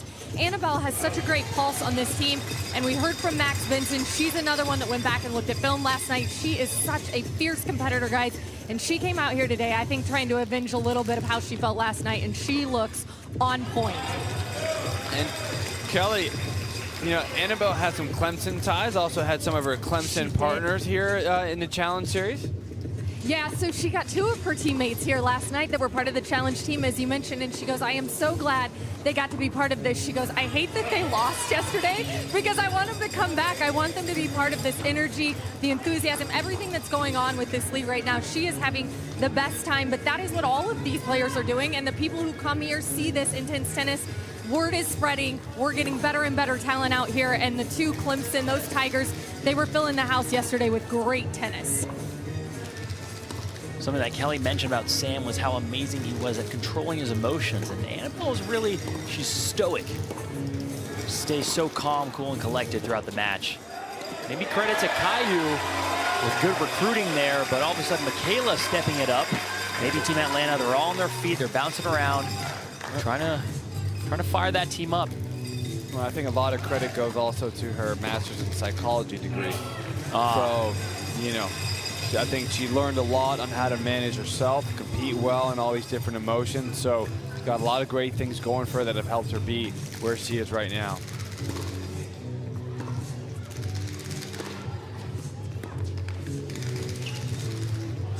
Don't see a lot of drop shots. That actually might be the first one I've ever seen Annabelle try. I think if you're up 93-55, that's the time for it. 4 minutes left in this first of 3 10-minute bolts.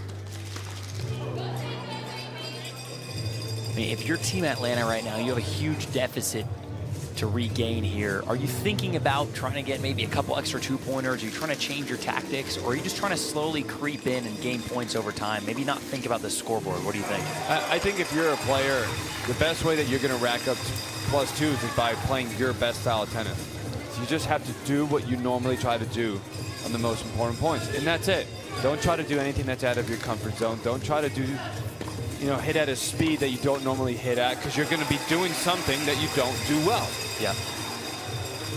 Guys, it's interesting you bring that up, because I did hear Kevin King and some of these guys talking this morning. They think about it in like minutes, right? Like, hey, in 3 to 4 minutes, Kevin was specifically like, I want to have 6 two-pointers at least, or I want to have 10 two-pointers in the first 3 minutes of a bolt. Like, so they are thinking that way, breaking down each bolt into 2 and 3 minute stretches.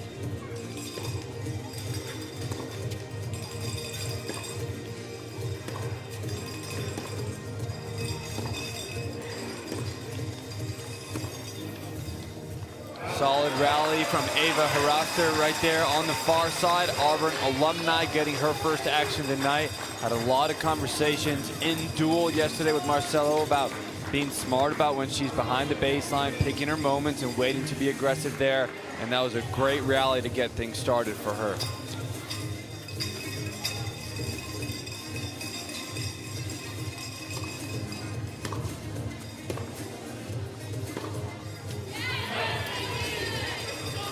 (13-13).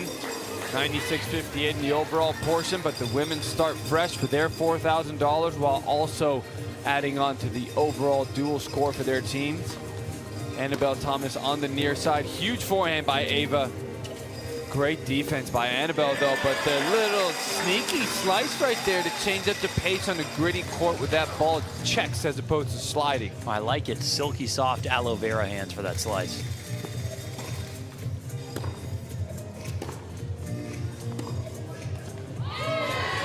Great forehand inside out. That's tough for Team Atlanta when Annabelle has her inside out forehand. So that was the inside in one. When that inside out gets going, it's so much fun to watch that you have to come out and watch it in person here. Scan that QR code so you can see Annabelle just rocking and rolling. 2 more weekends coming up in August as we finish season 1. And talking about in person, we have someone in the chat saying Felipe should play JY. Maybe we'll do a little exhibition match, commentator versus commentator. See who gets the chair on the right. Ooh. All right. 1 10-minute bolt. Deal? Come on, it's on.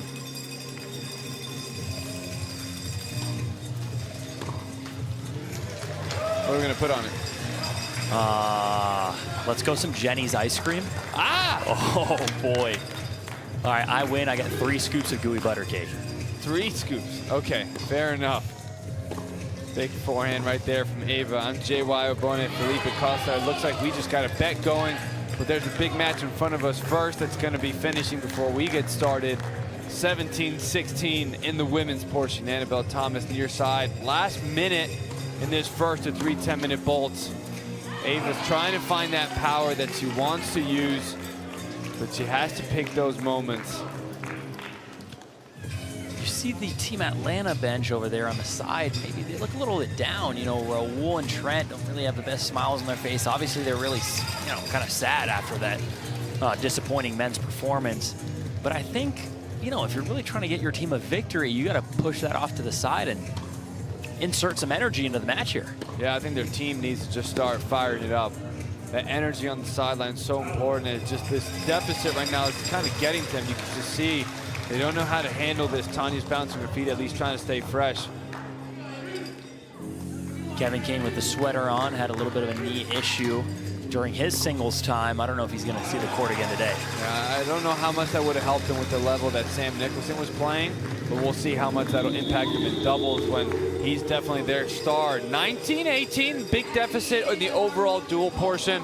But in women's singles here, Atlanta takes the first bolt. Is this a start of something new? Not bad from Atlanta here. I mean, they're up 1. Remember, this is playing for $4,000 just for the women's singles portion.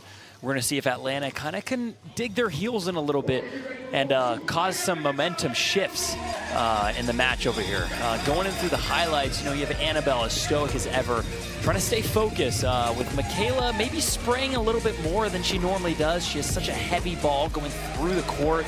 But Annabelle really trying to stay solid. As soon as Michaela settled into the match a little bit there, okay, then Team Atlanta all of a sudden great forehand there. Got a little bit of a lead.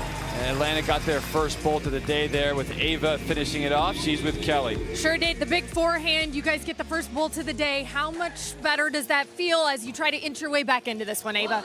I mean, I think we have a long way to go, but I feel pretty good so far. And I feel like the more we get warmed up, the better we're going to keep playing. And I'm confident in both T and Mick to keep the momentum. And I think we're going to be rotating a lot, like every 3 minutes. So I think we're going to be staying warm, and I think that'll be helpful for us to try and catch back up. Absolutely. And you've all seen a lot of Annabelle. What's the trickiest part about trying to play against her? Honestly, her forehand, like sometimes it's a little unpredictable and where it's going to go. Like it's so good and low and flat. Sometimes I think she's going cross, and then she just hits a line winner an inch over the net. So I think just trying to keep it to her backhand, but also trying to play our game at the same time. Absolutely. Annabelle, that was the whistle. You go back. Thank you so much. We've got women's singles vault 2 on the way. Vault 2 coming up.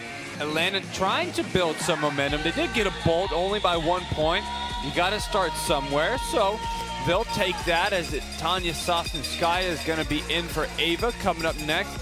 Tanya, one of the most consistent players for Atlanta all year, is going to be going up against Ale Cruz, Ferrari girl on the near side for Jacksonville, also seeing her first action today. Let's see how they handle their first hits under live play tonight.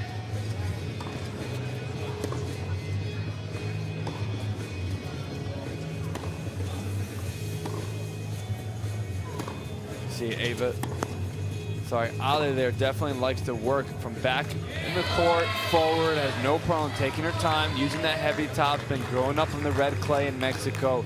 They teach players on that surface how to work points, take their time, use spin to get those balls to jump up, and then she tried to step in and attack. Yeah, 2 cold shoulders, but both players look like they did their bands and their warm-ups. Good serving here in the beginning and long points. There's Ale Cruz studying industrial design over at Georgia Tech. Got to play against her college teammates, Vicky Flores and Keisha Obura, where unfortunately her teammates got the best of that night last night, but still an exciting moment for those teams. Marcelo Ferreira right now feeling what the challenge team was feeling yesterday when they were getting dominated by Atlanta. You want to take part in that series. Anybody can try to get on the challenge team through the challenge series. Scan it, sign up, win. And the challenge team it's kind of like a qualifier. You can qualify and play in this league in front of this crowd. People are going to go nuts, get part of this high stakes atmosphere. We want to see you out here. And how many other qualifyings have prize money in it though? So it's a tournament within itself, right? 100%, a tournament within itself to play in this brand new, amazing format of tennis. I mean, the fans are loving it. Sunday afternoon, it's a packed house. Intense tennis is taking it to the moon. 21-21 in the women's portion. 8 minutes left. Still another 10-minute bowl coming up after before doubles comes in to finish off the day. Serve hit the net, but as long as that ball goes in, we played an intense. A lot more spin from these two girls as they stand a little farther back, try to get balls above each shoulder. Good offense coming in, great defense. What a stretch. Oh, no way, go! Oh, point of the day, defense to offense, drop shot city. Wow. And the crowd is loving that one. I mean, Ale just working every part of the court. Tanya doing the splits by the end of the point. That's tough to come back from as Tanya just sprays the unforced there. You think Tanya went from having a +2 herself to then a +2 for Ale. 4-point swing with the unforced air, now 5. 24-21 for Jacksonville as they have taken a lead here after Sam Nicholson's dominating performance in men's singles. And that's the crazy thing about intense tennis is you get an unbelievable point like that where you get, scrapping from every side of the court. And then all of a sudden, you have 5 seconds, 10 seconds, 14 max, but these players are trying to play fast and all of a sudden you're already in the next point. Ooh, trying to use the little sneaky short angle dropper there. See if bolt 6 will show us how far it was out. Yep, yes it was. About an inch.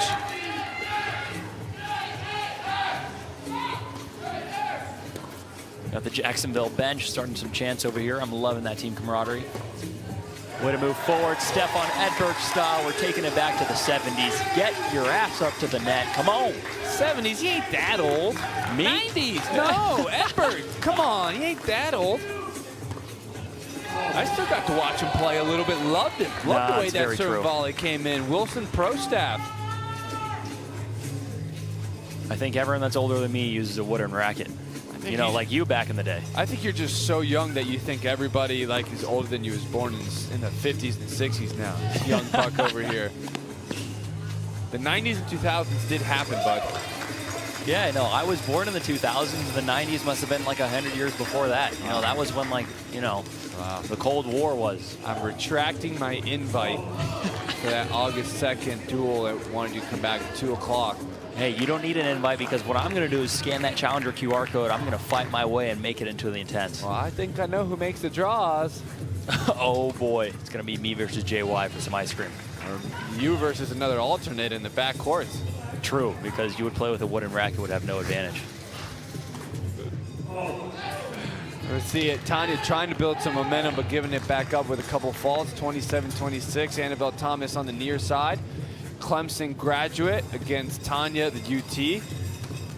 Texas Horns. Hook 'em. I'll be using a brand new 2025 Yonex, and you'll be using a Jack Kramer. Imagine losing to that. That's going to be tough for you. The heavy topspin, trying to get it above the shoulders of Annabelle, who loves the ball just below her waist. All right, Annabelle, look at that. It's not something you see from her, trying to use that off-pace shot to set up the inside in. Works out. Wow, showing some diversity in their strategic power there. Overall, I'm loving much more what the women are trying to do with their tactical decision-making here. I think the men was more of a brute force just trying to get past Sam in some way, shape, or form. But I didn't see much thinking going on there. There was a lot of kind of mental coaching. Raul was getting flustered. Trent almost didn't even have a chance to try and get into the point against Sam. But the women are trying new things here. You know, they're trying to step back, throw in a little more spin. You know, if you're at home and you're playing league matches and maybe you're in the heat of it, you know, all the time, the #1 thing in tennis is comply with the rules, over the boundary and in the barrier. However you make it work, you slice, you throw in some high ones, make sure you always comply with the rules. You'll never know what happens.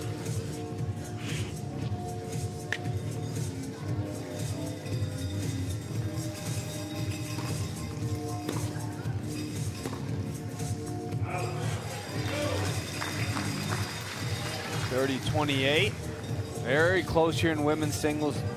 The opposite of what happened in men's singles, where Sam put on an Emmy-type performance. Somebody's got to get him an award.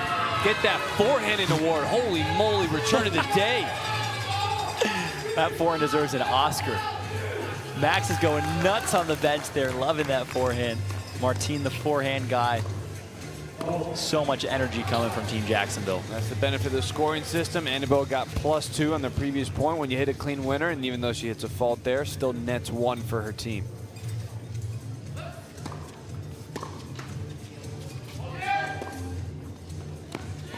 Great touch by Annabelle. Kelly, you've been hearing a lot of stuff coming from the bench there. Guys, it's like grade school cheerleading over here. Between Martine and Max, they are spelling out letter by letter Annabelle's name, right? Like, they choreograph this stuff. They get the chest bumps down before the game, but I mean, this is what it's all about. And if Atlanta wants to get back into this, I would hope to see a little bit more energy from their bench too. 100%, and it looks like they're almost flipping the crowd, right? I mean, this is an Atlanta-based crowd. We're here in one of the electric movie studios where, you know, Hollywood and Disney take their movies to life. But in stage 3, we have the Intense Tennis League. Here comes Annabelle. This team format is what makes this league so special, right? The substitutions, teams on the bench, really creates a team environment that tennis has just never seen before, but also why players love this so much. Anyone who's come in once has always come back. And Atlanta's trying to come back in the overall portion of this match, but trying to at least start with the women's portion. And just overhitting just a little bit, trying to force that +2. It's hard to avoid that scoreboard pressure.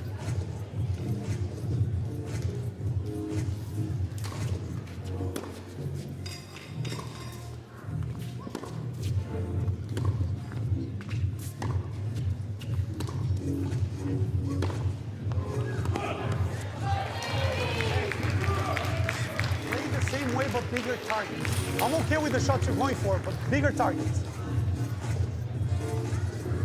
Marcelo, you look like you need a caipirinha. I look like somebody can come and punch me in the face to see if I wake up, man.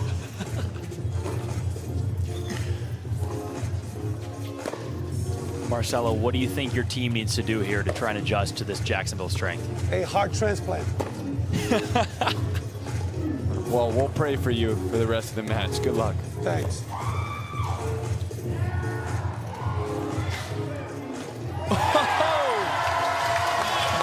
That's just unbelievable speed, moving like a lemur on top of a tree. That's amazing stuff.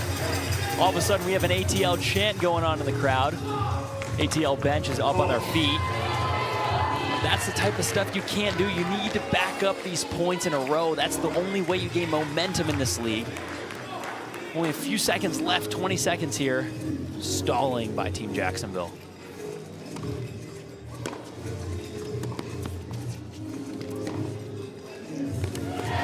Big forehand, but also a good touch to try to ruin any +2s. Quick serve by Tanya. Does it work out? Oh no, panic drop shot. Oh, got away with it. It's tough, you know, down big in the overall portion. They're hanging in the women's singles, but they do need a big third bolt if they want to have a shot when it comes down to doubles. Marcelo just trying to get his team to survive right now. And Caio's in one of these situations where he can just let his team play. Yeah, no, 100%. I mean, we barely heard Caio coach so far. Exactly. So, but the first step is when you make a bad decision. It's so easy to go to negativity. Everybody wants to. But we're gonna look at some highlights here. Annabelle looking so strong right here. Ale is in. Was such a good mover coming in through here. Tanya was one of the most consistent players we've seen today. Just so much spin from the back. Sneaky drop shot was an unbelievable point, ending in the splits there. I mean, this was just some really high-level tactical tennis from the women. A little smarter than we saw from the men's. It's tough just based on the way it feels, right? You have the overall dual score where, you know, Atlanta's down big, but that's mostly because of the men's, right? And the women's, the women are hanging in there. The problem is they're just asking so much of them.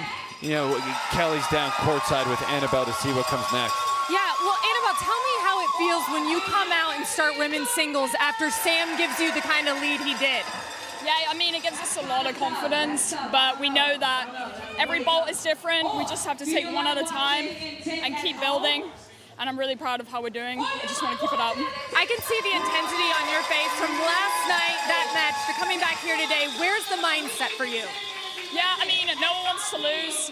Tampa played really well last night, so we just wanted to come back and bring the same energy and try and finish on a win this weekend. Are you so glad that Martine and Max know how to spell your name letter by letter? That's impressive stuff. I know, I heard them in the background, and I was thinking, I'd love that, guys. So, yeah, it's great to have them on the team, and I'm so proud to be playing for JAX. Absolutely, we enjoyed it. Back, Bolt 3 women's singles on the way.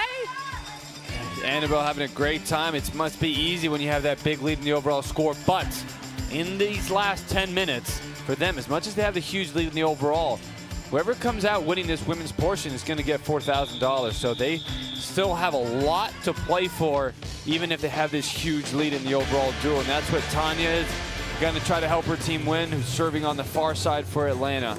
Love this camera angle here, right court view. You see the speed and the intensity that these players are playing with.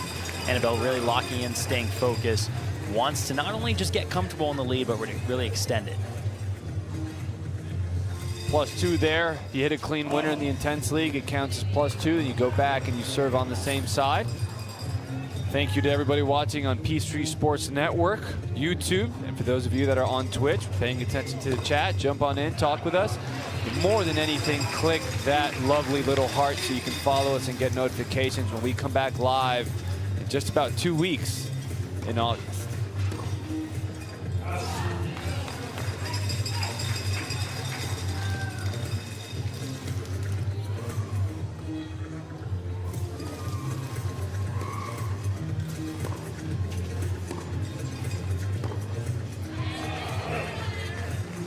.40-39, 1 point lead for Jacksonville. 9 minutes left to determine who's going to win $4,000. Big shout out to our sponsors. Body Armor, thank you so much, keeping us hydrated after I dehydrate throughout the day. You know, that stuff is 10% coconut water. That's why it's the best. It's unbelievable. Yeah, Yonex, thank you so much, using those balls here. Great volley by Annabelle. Great passing shot. Gives Atlanta a 1 point lead here, 41-40. That's what you need to see with the body staying so low. Legs are so low there. Maintaining a good base is the key in tennis. Tennis is played from the ground up, right? The racket's in your hand, but it's not a hand sport. Everything's about how the energy transfers from the ground and how you can hit with easy power.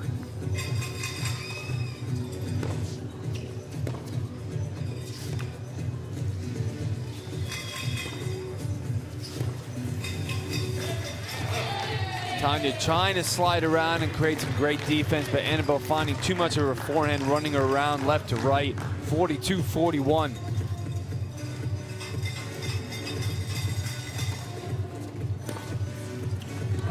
I'd say I think we have an indication if Sam Nicholson's going to come in for doubles at all, because it looks like he's got his running shoes on, looks like he's got his practice shirt. Yeah. I think he's calling it a day after that performance. Because again, like she's in a position to be able to take more risks. Okay, when you're up by that much, I'm like, hey, you miss a couple. We've been in that situation, right? So what you need to do, unfortunately, is be the one trying to take advantage of the small opportunities that you got, but you also need to be patient.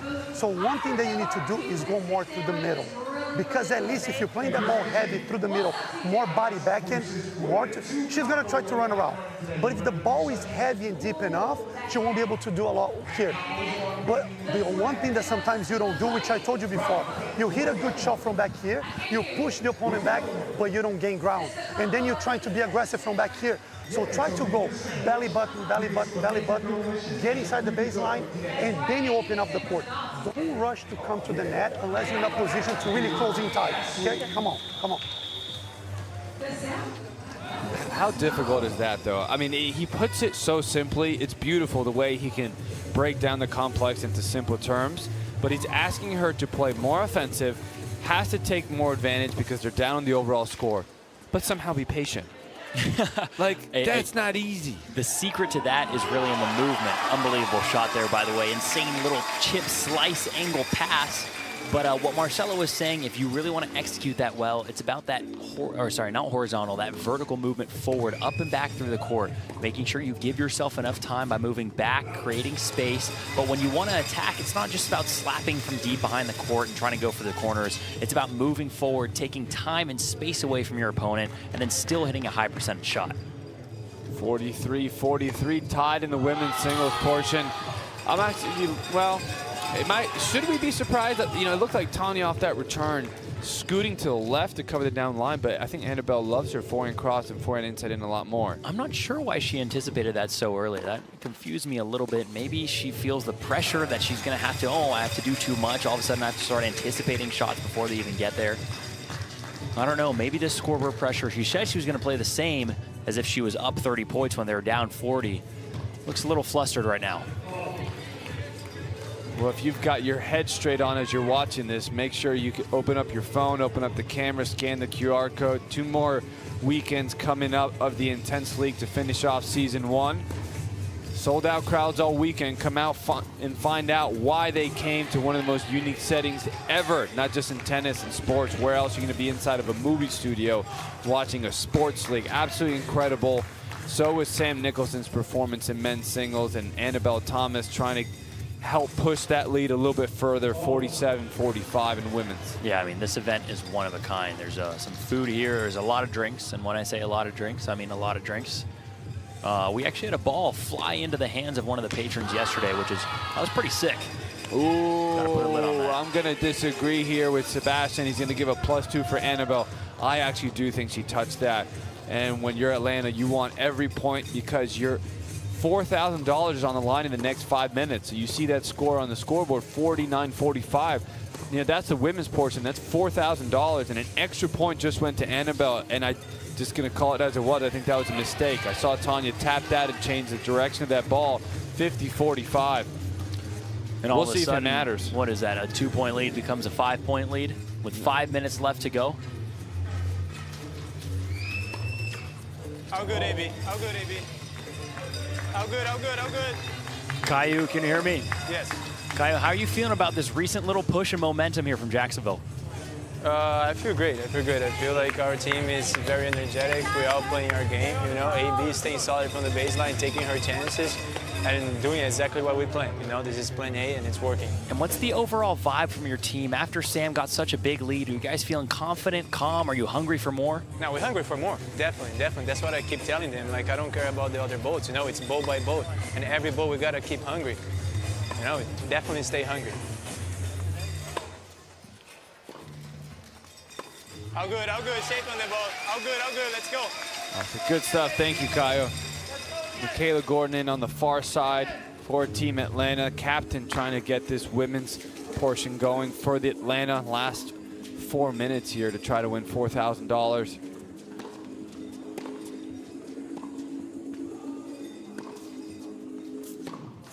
Oh, just when I was about to say, playing steady, steady, steady. It was lined up, but it was the opportunity to play offense, but over-hitting it. Yes, and you know, the last forehand was a little bit of an uncontrolled slap, but what she did earlier in the point, she threw up a high one and then moved her feet forward and really took one early, trying to create the advantage. Which, wow! That set up that easy forehand there, but that backhand is so reliable. It's through the ball so well, just so much pace on all of her shots all the time. If she can learn to control that and dial it in, I mean, she can easily become one of the best players to ever play Intense. 52-50, 3 minutes left.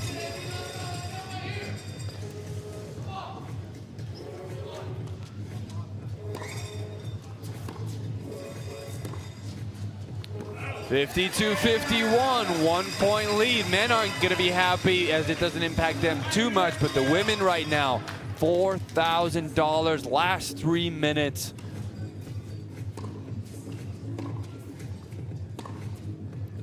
Oh, Annabelle answers the call. Forehand down the line, +2, winner. You know, I wanted to see there. Remember when Djokovic just shut the phone down on Ben Shelton? That's what it felt like.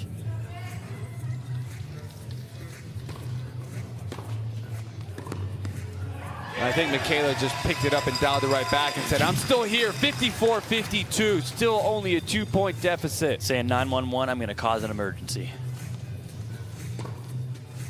54-53, great emotional comeback, great timeout by Kyle. Nice. Sneaky. I don't think anyone saw that coming. Let's finish this ball now. And make her play, okay? Make her play. No reason to rush right now on the points, okay? Make her earn every single point, okay? Still taking her chances. The ball is short, take her chance, but make her earn it, okay? Do we have any timeouts? Yeah, I have one more. I can put Alan in if you want to need a break. No, I mean, I'm You good? We need 2 more. Okay, that's 2. Interesting to see the kind of contrast between the two Brazilian coaches here. Caio from Team Jacksonville, you know, he's soft-spoken, he's so good with dealing with the emotions of the players. And then Marcelo, you know, it's almost piercing attitude that, you know, he wants to be great. He makes sure his players hears exactly what they need to do at the time. I think maybe depending on the player, a different style of coaching here and there can genuinely help in different moments of the match. Yeah, I think a lot of that goes to the age of Caio, still in his mid-20s, younger is part of the generation that's a little bit more sensitive to each different player. You know, Marcelo worked under Adam Steinberg, one of the toughest coaches in college tennis. A lot of still some old school build in there, and so he's more direct when he speaks, but he'd be very honest. When it hurts deep, but he's also always trying to tell the truth, and a lot of times the players respect that.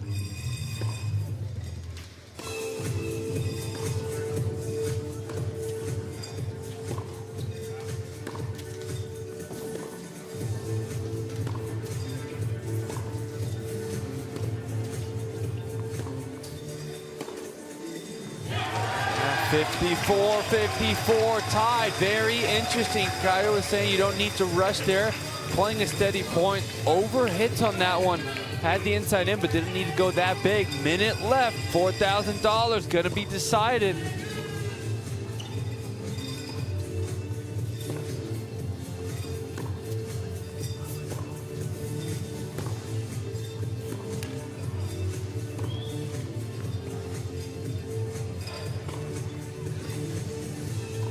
Oh, great defense to offense. And then she had the volley right there. Tough one. Now Atlanta has their first lead in a long time in this women's portion as we get a timeout. And Michaela actually asked for that timeout there. Points a lot longer. Okay, and it makes it a lot more physical. Okay, here's the only thing. I don't want you to just completely go to that side of the spectrum and not take advantage of some shots. It's the right way to build the point, but then you got to take advantage of some shorter balls, okay? One of the best things that the top coaches do is they read the intentions of the players. I think he really saw that Michaela did a good job of, staying solid and steady through the point, but saw that she almost went a little too much in that coaching of staying consistent. He read that intention, making sure to correct that. Go ahead and go for it. You can trust your shots. 40 seconds left here. Who's going to take home the 4K?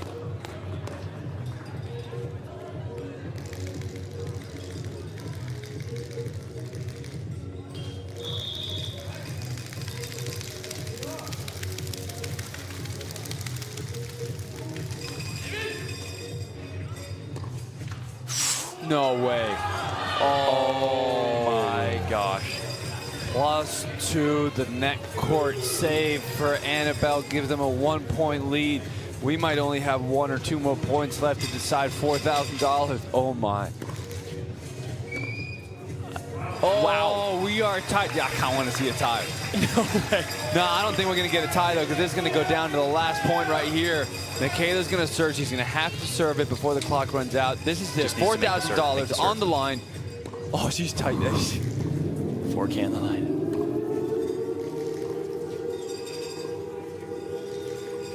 Oh, they're both tight. Oh, my gosh. The point for $4,000. Who's going to miss first? Oh! Yes, the big fist pump. Oh, man.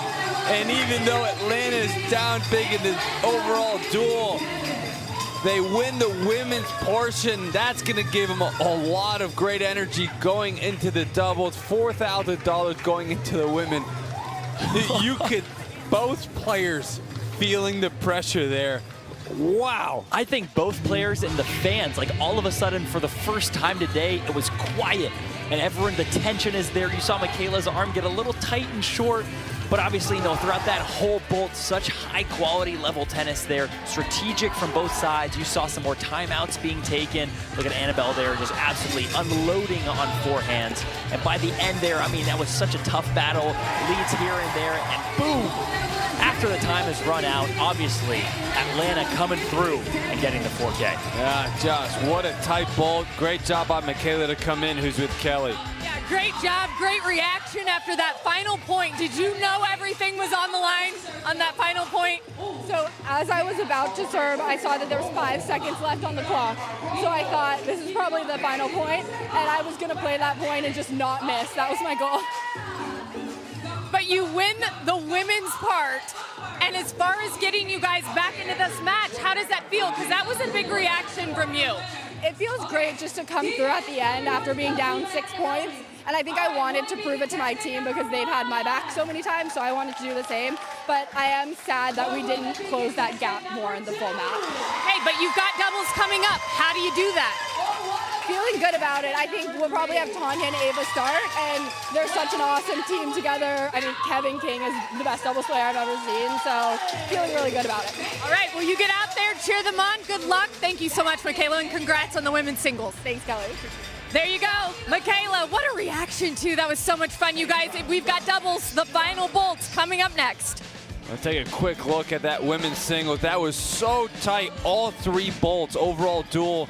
Jacksonville still has the big lead, but those 3 women bolts as tight as you can imagine, coming down to the very last point, 57-56. One of the tightest points I think I've ever seen in the league to give Atlanta at least cutting into the deficit by 1. But that performance by Sam Nicholson in the men's, still the best performance of the year and giving them a huge lead going into doubles. When we come back, we'll see, is Kevin King healthy enough for Atlanta to start for doubles and help them come back?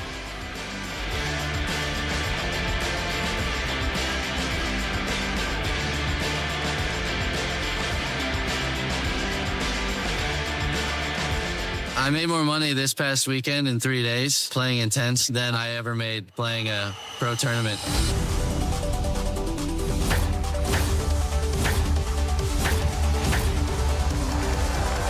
I'm Max Benson, Jacksonville. I started Intense. I'm playing futures and such, and making money is really hard when you're playing futures.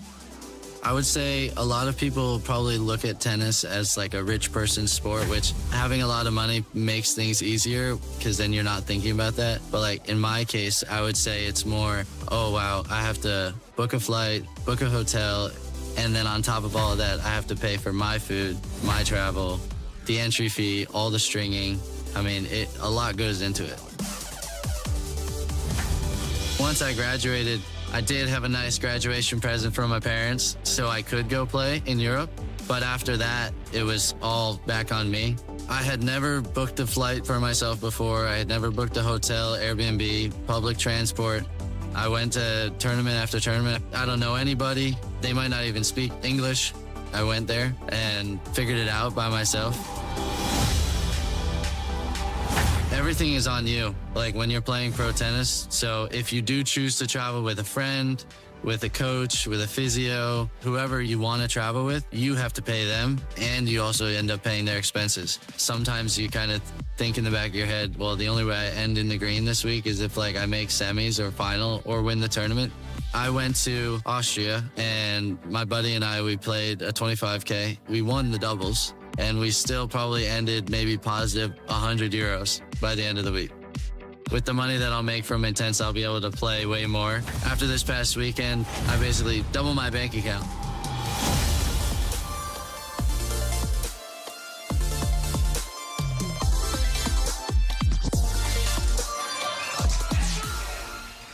Welcome back to the Intense Arena, one of the coolest settings in all of sports where everybody in here has a VIP seat. I'm J.Y. Obone, Felipe Costa here. It's going to come down to the doubles. Jacksonville has a huge lead. The women for Atlanta getting that final women's singles match for them. Very interesting how they just won 7 more points, but only won by 1 extra one there, Felipe. Yeah, no, 100%. I'm going to have to see how Jacksonville's double responds today. They were struggling in doubles yesterday. Martin was really, he was trying his best to absolutely rip balls, but he was missing quite a lot.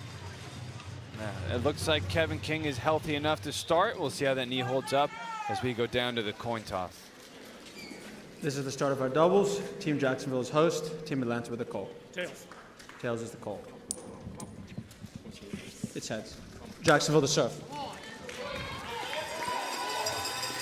No surprise who's in. Martin and Max for Jacksonville, and Raul and Kevin. But we got 2 guys with knee braces. We'll see which one is the healthiest to help their team right now. Sam Nicholson still in running shoes. I think he's done for the day. And Martin and Max are going to take their doubles portion. And Martin with a huge fist pump and a big come on, like they are down by 38. Wow, he's here, fired up.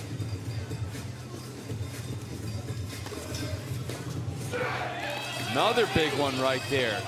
Really set the tone. First of 3 10-minute bolts. Women's doubles coming up after this. Finish off with mixed. Atlanta won the women's singles portion, but still in the overall portion, Sam Nicholson with the incredible performance. Here we go with the doubles, 2-1 for Jacksonville. I think Martin going nuts there actually fired up the Atlanta crowd against him. He just whiffed, and not even whiffed, he just bricked an overhead about 10 feet deep, and the whole crowd went nuts for the Atlanta team here. Happy to see Kevin King back in. Maybe just a little bit less movement in doubles is going to allow him to play some good tennis. Great body serve by Max. Into the body forehand of Kevin. Struggled to get out of the way, wondering if that's the knee bothering him.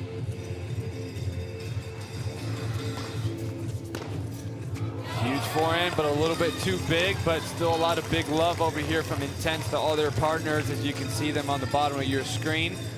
Get our first season up and running, 2 weeks left, but a big thank you to believe in what we're doing here, trying to build a better path for professional tennis players moving forward. Max Benson certainly loving it with Martin, 6-1 in doubles, 145, 103 overall. I was actually hurt when I was younger and went to Emory for one of my knee surgeries, so thanking God that you had a knee surgery? I had 5. Well, that sucks. Yeah, I had 5 knee surgeries. I had a bone condition, it was a problem. But, you know, now, thankfully, it's feeling good. But, yeah, I mean, everyone at Emory was a huge help. Trying to help me recover from this knee. Thankfully, managed to come back, play at Georgia, University of Georgia. I mean, the folks at Emory are fantastic. Are you just trying to make an excuse for why you're going to lose when we play each other? No, I'm going to be praising Emory when I win. I'll look at the sponsor and be like, boom, just because of you, I can win this. Because I'm going to beat JY for 3 ice cream scoops of Jenny's gooey butter cake. There's a lot on the line for 10 minutes. Communication there as Kevin's going to send this lob up. Didn't want to take too much risk, so he'd rather push it a little bit too long than drop it short and give Martine an opportunity for a +2. 8-3, 7.5 minutes left. We see Trent Bryde over there bouncing around, almost like he's either eager or knowing that he's going to come in. Oh, there's one of those massive forehands that's going to try to fire this Atlanta crowd up. Get this guy a red button, because that was a rocket. Okay, there's that kick serve doing a lot of damage.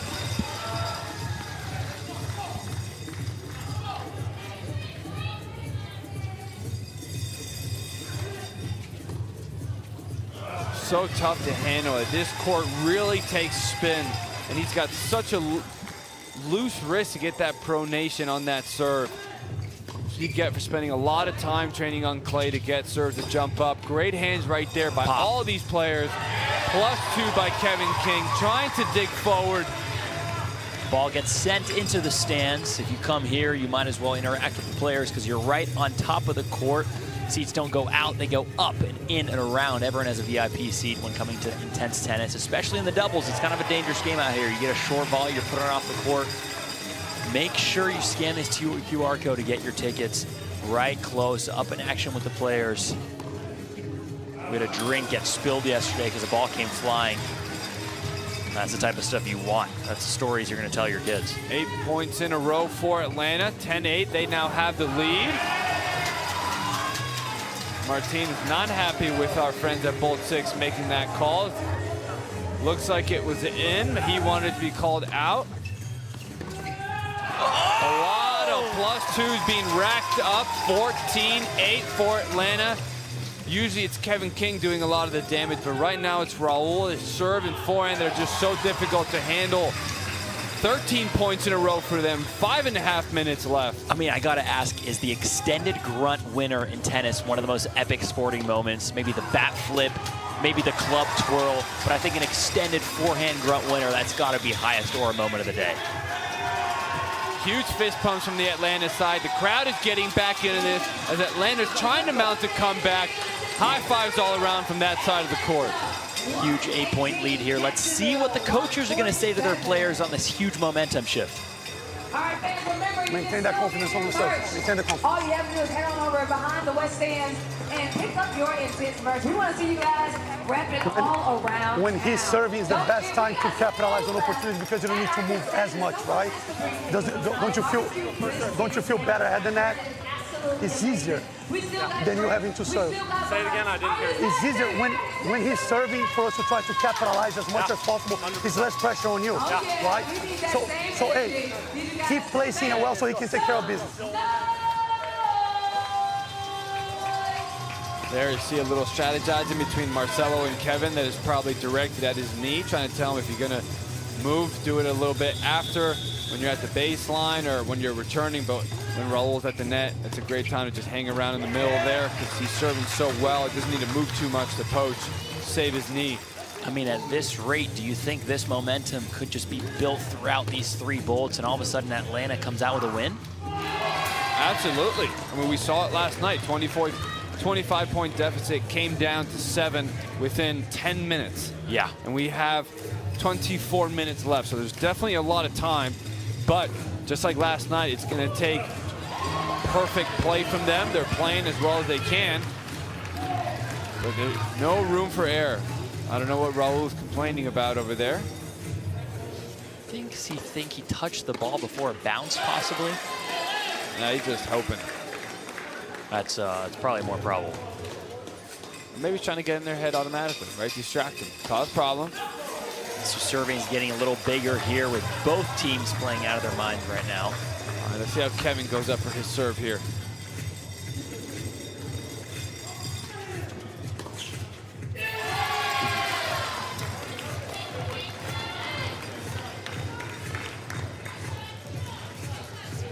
there's Sam.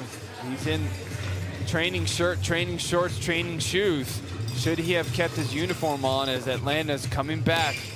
We'll see if he made the right decision there to put all this trust in his team. Atlanta's picking it up, playing well, 19-14 in the doubles. And though Atlanta's picking it up, was the Sam Nicholson lead just too big? I mean, he's looking relaxed. The bench looks okay. Even though Atlanta's doing some damage here, is it really going to be worth it in the end?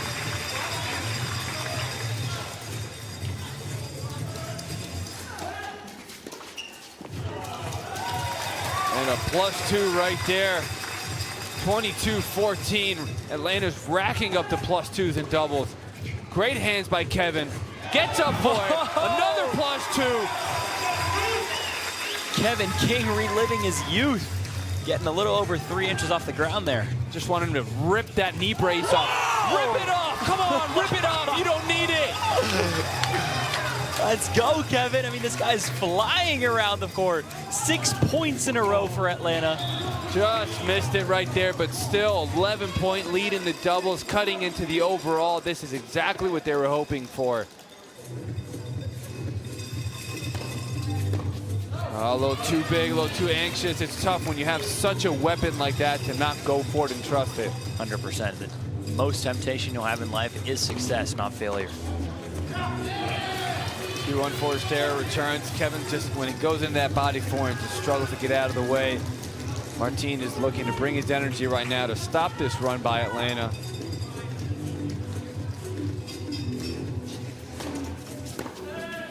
Three returns in a row. This is not what you want. Kevin here obviously struggling with the knee, but he's been flying around the net. Let's see if he can make his way forward off of this return here. Great serve. Do you call a timeout if you're Atlanta? I think now would be a pristine time. 2 minutes left. Make sure your team regroups. Jacksonville finding their rhythm on the forehand guys serve. See, that's not what you want to see. I mean, the girls on the Marcelo looks pissed. He's going to lose his mind. Look, it's just too big. It's out of control. It's reckless. Like, okay, that's a good serve by Martin going into the body. That's just tough. But Raul's had some forehands on his racket, just overhitting. 3 in a row now. This is what we saw from Martin last night when he came into doubles. It was down, overhitting right now. So it's gotta, I mean, you can trust your stuff, but then you can understand Marcelo's frustration. They're still 27-21, but could have been bigger. That's where you see just the knee from Kevin just struggling to push off right there. Max Benson to serve for Jacksonville, near side. And are we going to see Trent Bryde come in the doubles? Obviously, Kevin doing so much damage at the net, but struggling on the serve return, a little bit on the baseline. This is the combination they want. Raul serving from the back. Kevin King doing everything possible. Oh! Great fast reactions. That's what he wanted. That was tough. Went for it. 45 seconds. 5-point Atlanta lead. Going really big there. Why go so big when Raul just overhitting into the back fence? Make him work bait it. Him on the same one until he starts making it. Oh, that does not look comfortable. That's a great lob. Oh, almost with the miracle angle passing shot falling backwards. 29-24.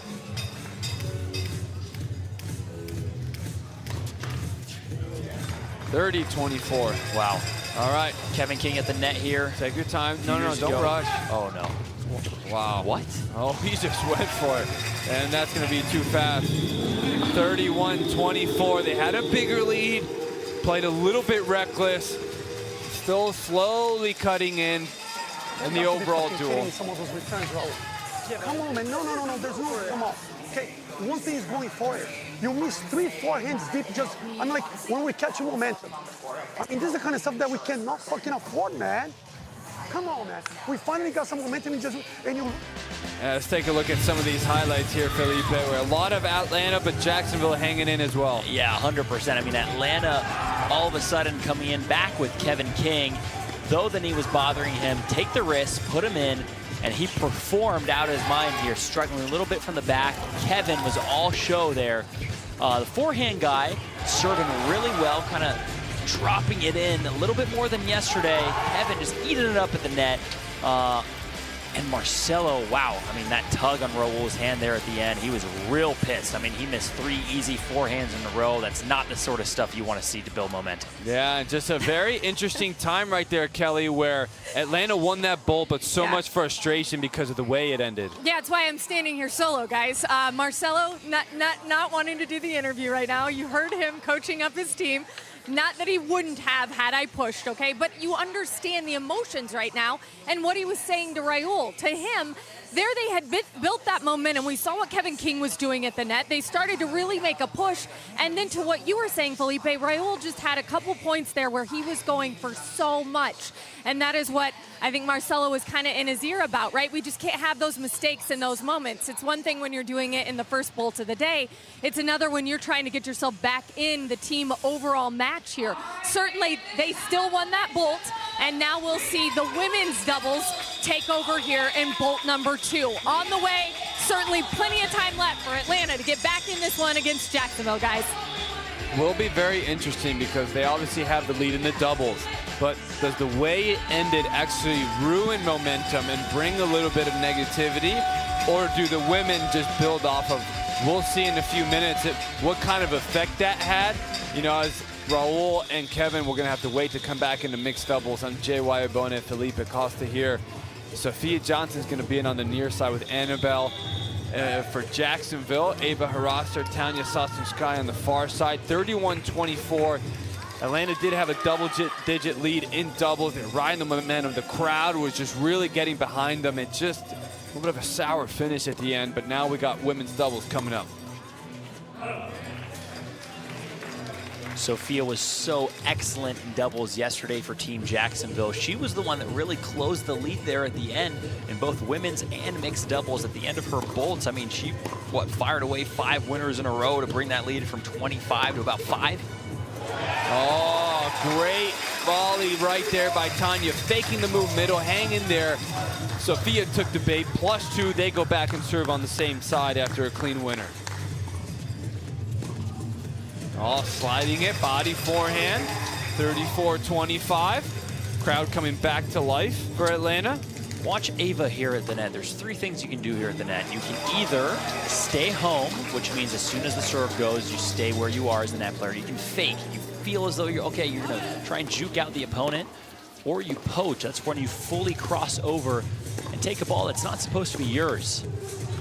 Oh, great open stance backhand, leaning on that backhand down line. Sophia did a great job. Tanya hit a huge serve, but did not face Sophia at all. +2 right back at you, Jacksonville. 37-27 in the double. $4,000 on the line. Yes, it's 166, 139 overall. Within each category, they're playing for $4,000. So mixed doubles coming up after this to see who finishes off the doubles portion. Gets to buy a little bit of Jenny's ice cream for themselves. And, you know, if they want to buy a little Lavazza coffee for me, that'd be fine too. Hey, I'll be there. I'll be at the ice cream shop just waiting a while. I'll be like, hey, I said some nice things about you today, you know? Oh, that's unlucky. But that's why you stay close to the net. In case you miss-hit it, at least if you're close to the net, went in. A +2, not on purpose, but welcome to tennis. That happens.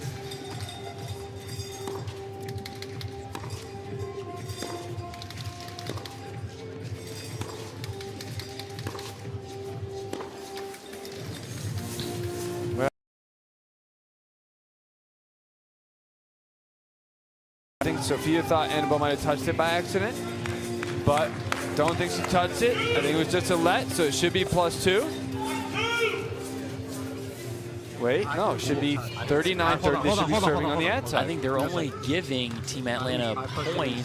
Maybe the refs saw that Annabelle may have touched that ball. 2 points, Atlanta. 2 Yeah, points. 2 points. 2 points for Team Atlanta. All right, That's right. Sebastian, I agree with you on that one.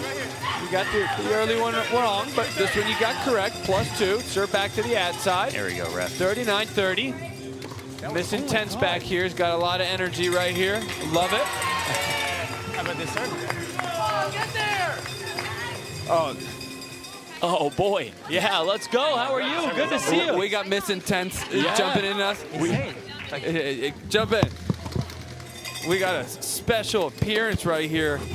#1 energetic person leading the way, trying to help Atlanta have this comeback. 39-32. welcome to the booth. You're usually in the arena. I know, this is absolutely insane. This energy inside this arena is electrifying. And the doubles, the way Atlanta's starting to come back to +2s. They are locked in. Watching Ava do her thing, it is absolutely amazing. She's locked in. Tanya is locked in.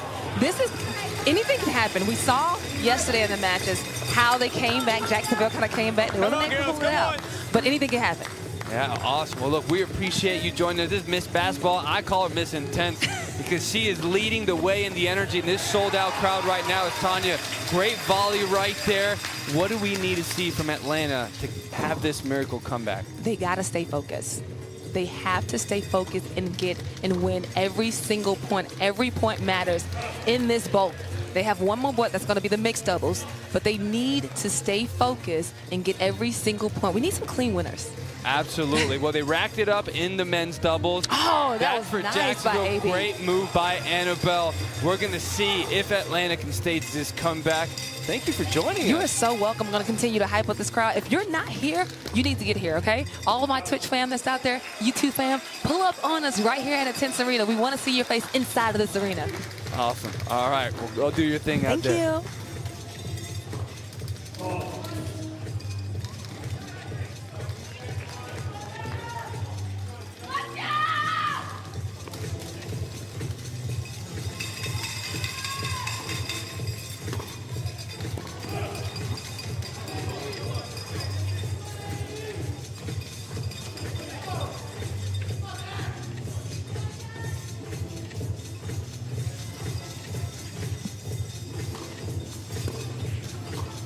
Oh, good closing volley by Sophia right there. At least Ava saving the +2. 44-38, Atlanta in doubles. 5 minutes left in women's doubles.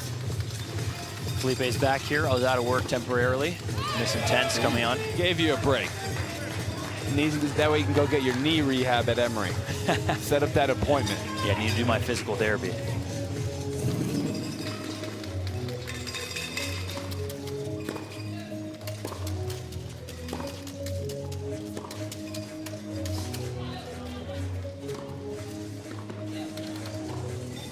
Oh, that defense paying dividends there. Probably needed to be a two-pointer. Don't know if that big of a swing of a volley needed to be that intense. Something cool and calm, short angle. She just has a great forehand cross-court return. They've got to try to find the backhand. They've just been serving her forehand all day, and she's just crushing those returns. Shout out to everyone on Peachtree Sports Network, YouTube as well. Those of you on Twitch, make sure you click that beautiful little heart right there. Follow us so you can get the notifications when we come back and we have more incredible action. 46-40 Atlanta. If you click the heart, I'll love you too. It's kind of you. You can bring flowers as well? I'll bring flowers if they come. Scan the QR code and I get their tickets in person. Ah, double. All right. Yeah. And then if you scan the Challenger QR code, if you want to become one of the Challenge team members, qualify in on Thursday and Friday and get your chance to play here at the Intense Atlanta Tennis Stadium. Electric Owl Movie Studios. Scan that code, maybe I'll be on your team. I'll bring you some flowers, some ice cream. I mean, by that point, you're going to be moving so slow on the court, you might not make it through. Big ace by Ava, 49-41, ignoring my recommendation to serve more to her backhand. Right on the line right there. Thank you, Bolt 6, for showing that. It was interesting because on the shot before that, Tanya faked middle to cover the line. Yep. Annabelle did not bite. Then that time, Tanya faked covering the line to cover the middle, and Annabelle went line +2 the other way. The chess match that goes on in doubles with the net players. The focus is always on the ball, but the net players have such a big impact on trying to distract or influence the shot that the baseliner's hitting.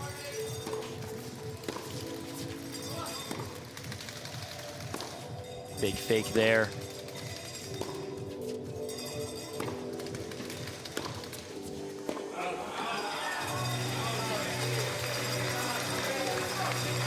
All of a sudden, an 8-point lead here in the doubles for Team Atlanta. Little under 2.5 minutes left in the second bowl. Really gonna have to start getting a move on if they want to get this overall score anywhere close to Jacksonville's 183. That's the problem. They serve to the point. If you don't hit an ace, Annabelle's rocking that return. Yeah. It's so high risk. Go I formation, you know, or Australian, and then find a way to just go down the tee. Find a way to get back in. Much I. The only ones have been from Kevin, and you saw a little bit with Max and Martine. But you know, that's something that from practice they know they're going right into the I formation, so quick communication. Yeah.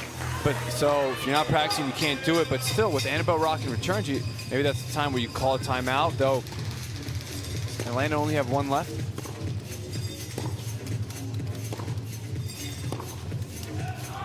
Ooh, right on the line, Martine and everyone in Jacksonville. Sorry, Kyle, I'm going to... Let's check bolt 6. That was the back of the line there. I agree, actually. I see the Jacksonville team being very upset about that. I think Jacksonville's actually wrong. I did think that was in. Bolt 6 obviously agreed. Another +2, 4-point swing. 55-56. Minute left, women's doubles. Mixed doubles coming up next. $4,000 on the line in this doubles portion. Oh, that's a great lob, but good defense by Michaela to at least get there. Sophia wanted her +2, took another shot at it. 55-47, good save by Michaela, but great swinging volley by Sophia. And the one before that was going out, but Sophia hit it anyways. Let the second one drop out. Took the one-pointer. Took too long. Shot clock right there, 14 seconds. That'll happen. See, in traditional tennis, they wait a few seconds after the point finishes to get that shot clock going. Here, it automatically starts legit 14 seconds, and it still gets even our full-time players 15 seconds left, 10-point lead by Atlanta. No need to watch Djokovic bounce the ball 35 times.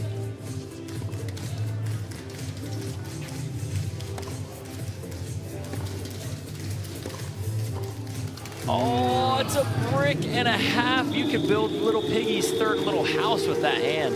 Yeah, that's tough. 57-48. Atlanta having a 9-point lead in the doubles. Mixed doubles is coming up next. Not as high level as the men's doubles there, Felipe. Yeah, 100%. I think the women's doubles was a little bit tentative.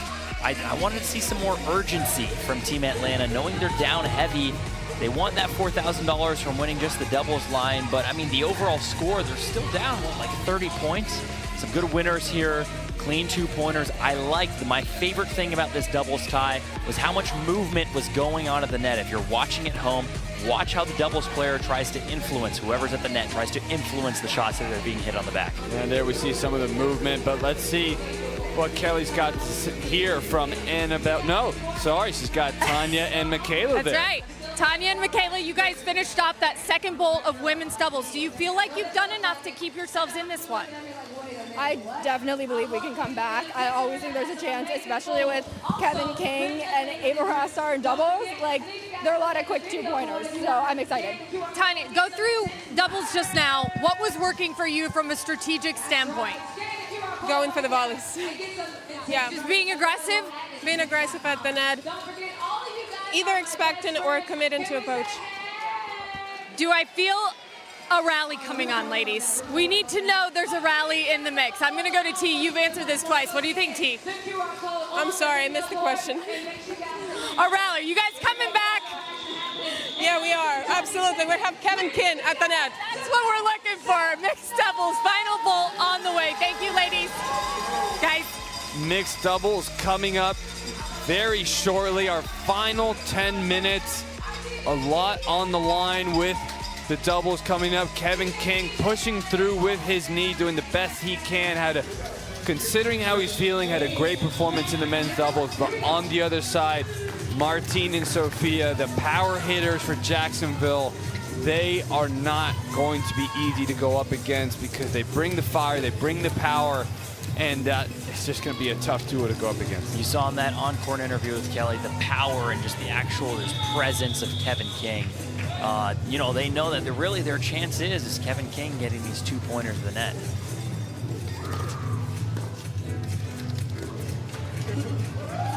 So many lets going over. Martine with the 1-E. Not enough though. Big forehand down the line. Kevin jamming Sophia in the body. See how he feels going up for the serve. The forehand guy with a one and two-handed backhand. Call him the backhand guy. Trying to be out. at least, trying to change his handle. Instagram declining. Go back, hit a forehand, 59-48 Atlanta. Go back, hit forehands. Oh, that's a great angle return by Sophia. That's tough with Martine's presence right at the net, making Kevin think, do I go line, do I go cross? Overthought it into the net.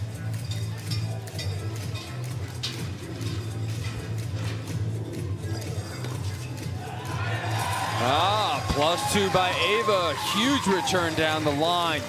Really smart pull from her there. Normally when you take returns early, you go line, but she kind of waited on that return and then ripped it line when she saw Martine move a little bit. Great poach from Sophia. That's the sort of movement we want to see at the net. Rule number 1. Opponent on the ground in the hitting a ground stroke with a slice, you poach. I thought rule number 1 was don't lose money. Who's losing money when all you're doing is making money? You know, Warren Buffett. And then rule number 2 is refer back to rule number 1. Ah. Here at Intense, you get investment advice and a lot of good tennis.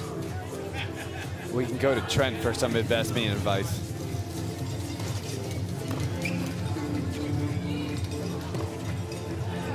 Good hands by Ava. Sophia there, hitting some big poaches, big forehands. Old Dominion graduate coming in to play the Intense League. See the strength of some of these women's players in this Intense League. I mean, we have the men fully ripping returns as hard as possible at the net, and they're handling it like it's their own business.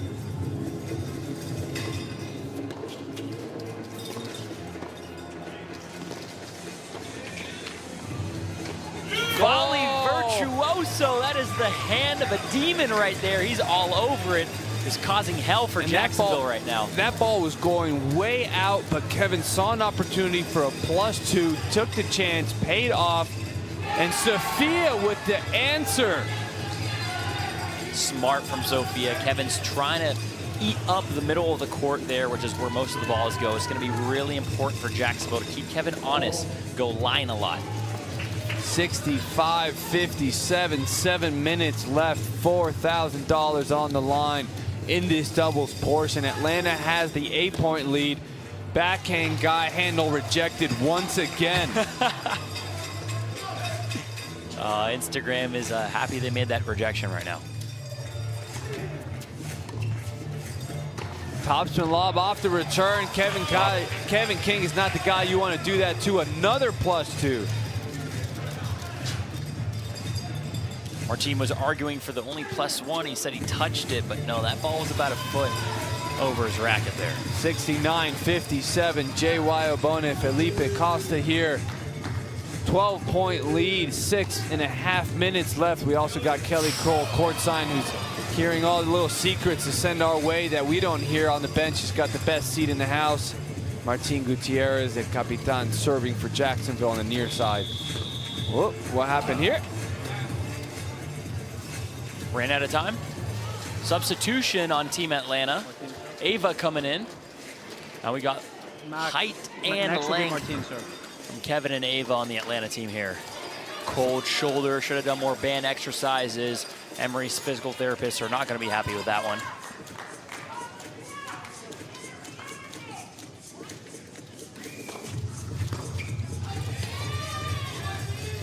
Overhitting a little bit too much. We got a little bit of frustration going on for Kevin. He's confused about something. Still 10-point lead for Atlanta, 11-point lead with that atrocious volley. We won't revisit that. Hopefully that doesn't make the highlight reel.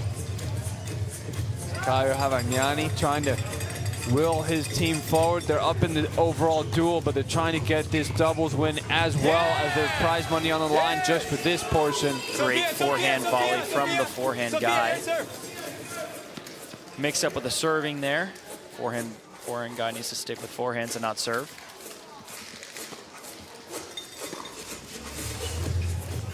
Oh, that's tough off the back of the line. Caio, this is JY here. Can you hear us? Yeah, I can hear you. Tough moment here, but I can hear you. Yeah, down 72-61. What do you want to see from your team right now? I just want to see them being aggressive and making shots. You know, I feel like sometimes we're going for too much. We don't have to. You know, make them play, and we should be good. But manage the time better. Manage the time better. Caio, do you think this momentum shift here? Do you think your team's getting a little complacent with the big overall lead? It might be. I don't want them. We gotta win the ball no matter what. But I think they're doing a good job trying to stay focused here, and let's go for it, man. Awesome. Thanks, Caio.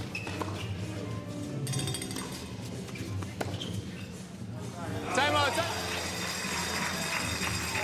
I wonder if he picked up that cue from you. It's called a little timeout. I think the assistant coach here. I mean, put me on the team. I might as well be coaching it up. Boston Tennis Academy makes his coaching debut at Intense. How good, how good. How good, manage the time. Like, for me, you're going too big on the return. We don't have to go that big, you know? Let's make the shot.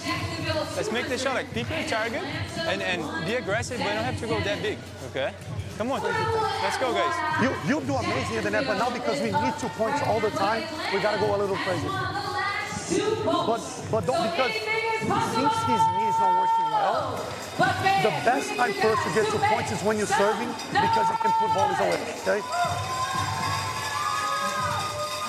Interesting to hear the urgency from Marcelo. A lot of these coaches kind of maybe halfway through when they're still down. They don't preach so much urgency. They want you to stay calm. But Marcelo said, man, go crazy. We have 4 minutes left, and they have a huge lead, a little over 20 points that they need to build up. Marcelo, can we hear us over here? Can you hear us? Yes, I can, kind of. Marcelo, you're down in the overall score, but winning in the doubles here. What's the strategy?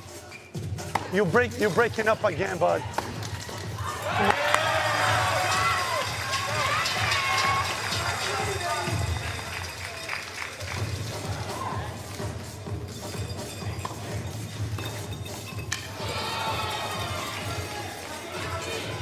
$76-62, sold out here. It's just so loud. It's really tough for these coaches. We want to interact with them.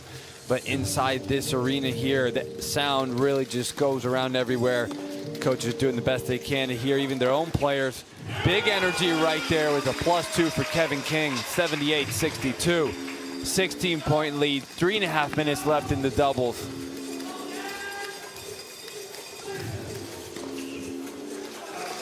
I mean, how close can Atlanta get it here? Only a 20-point lead now, and they're up 17 points on this bolt. Doing damage. Kevin King needing the 2 points, getting on his knees, knowing that that's the injured thing. Maybe a little bit of grounding will help. That's probably the intention behind that last volley. That's tough. What a shot, falling to the ground, saving the knee, doing everything he can for his team. They're really cutting into it. 82-62 in the doubles, but 201, 184, less than 3 minutes. They need perfect tennis. Can they do it? Nope. Yep. What you need there from Team Atlanta, 2.5 minutes left. They're getting close. They have all the momentum right now. Jacksonville bench all of a sudden a little quiet. That's another 2-pointer for Team Atlanta. +2, 201, 187, 14 points, 2 minutes left. Oh, what an answer! Pick up the phone and shut it down. Send Team Atlanta back to Midtown. They do not belong here, says Team Jacksonville. Sophia with the huge forehand winner. Oh, and that's tough. Atlanta had a lot of momentum. They were building. They were playing perfect tennis that they needed to. Right strategic decision. Sophia has an unbelievable backhand. Try to go to the forehand. You got to live and die by something, and she really stepped up. Now, I don't know if they can do it. They're going to win the double. Minute and a half left, but it might be too much at this point for the overall. Great effort. Wow, to come back. Kevin King with fighting through that knee injury right there. Jacksonville is not going to be thrilled with this double as they're going to lose out on the cash. But at least that Sam Nicholson performance, that shows how much one match can really swing things. Wow, no way. And that's tough. You know, Kevin making that effort, great drop shot by Sophia. Kevin doing the best he can to get it in, but not worth the effort. 1 minute left. Trying to go for anything now.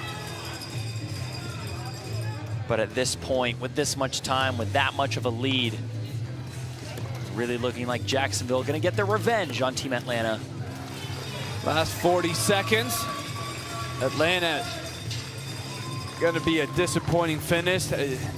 On the overall, they do have to take some pride with how they came back after a tough start in men's singles, winning the women's portion, winning the doubles portion, but not enough. Sam, what an incredible job for his team last 20 seconds.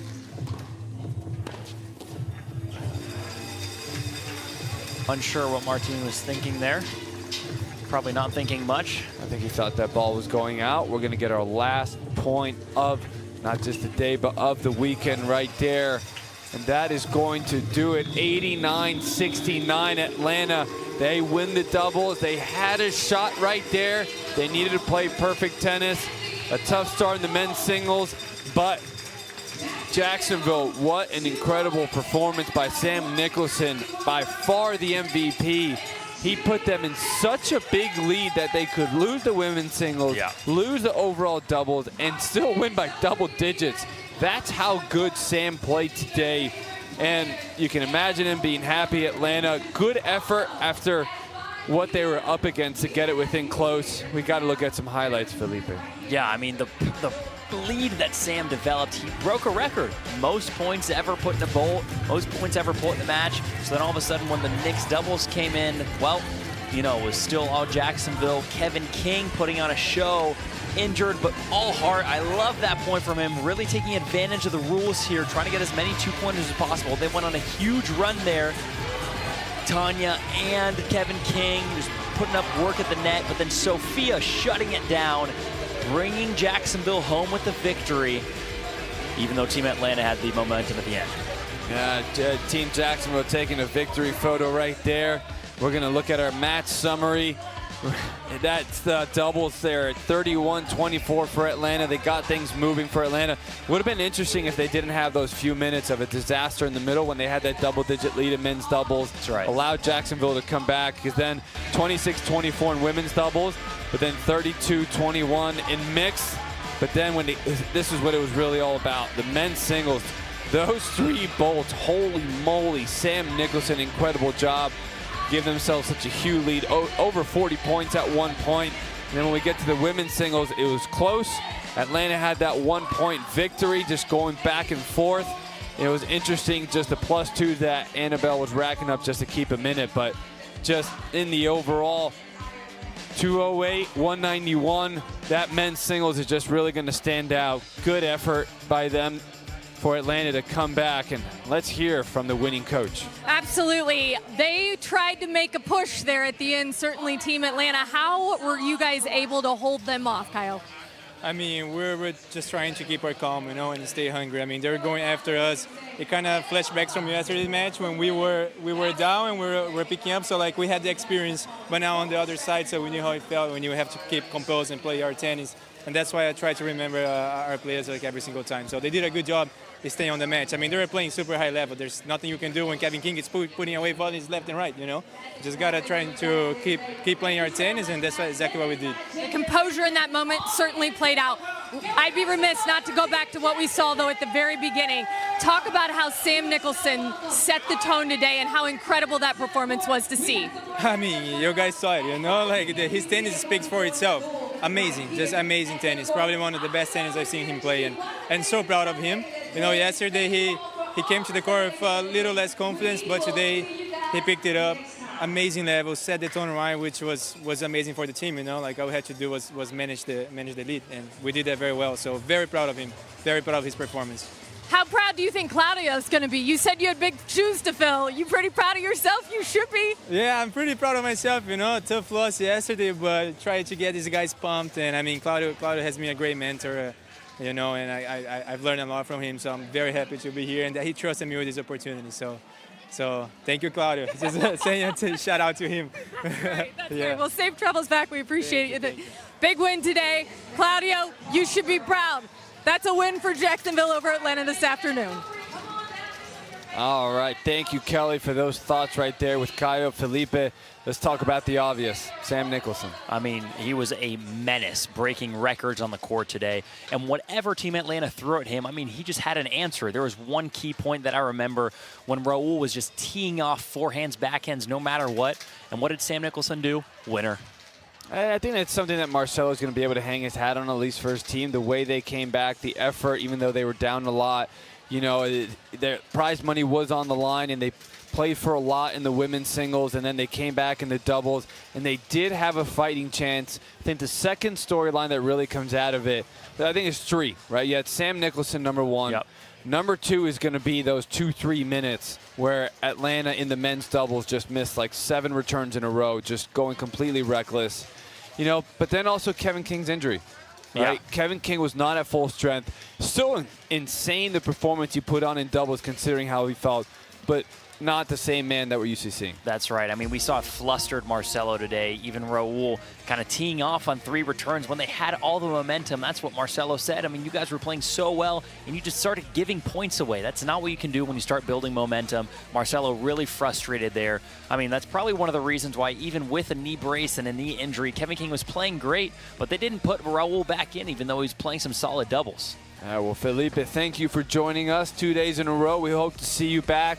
For everybody, we're going to be back August 2nd at 1:30. Our production crew right there is already getting ready themselves. Thank you to everyone in the truck, Vinny and Hammer. We'll be back 2 weeks' time. Thank you for joining us today. And roll red, track red.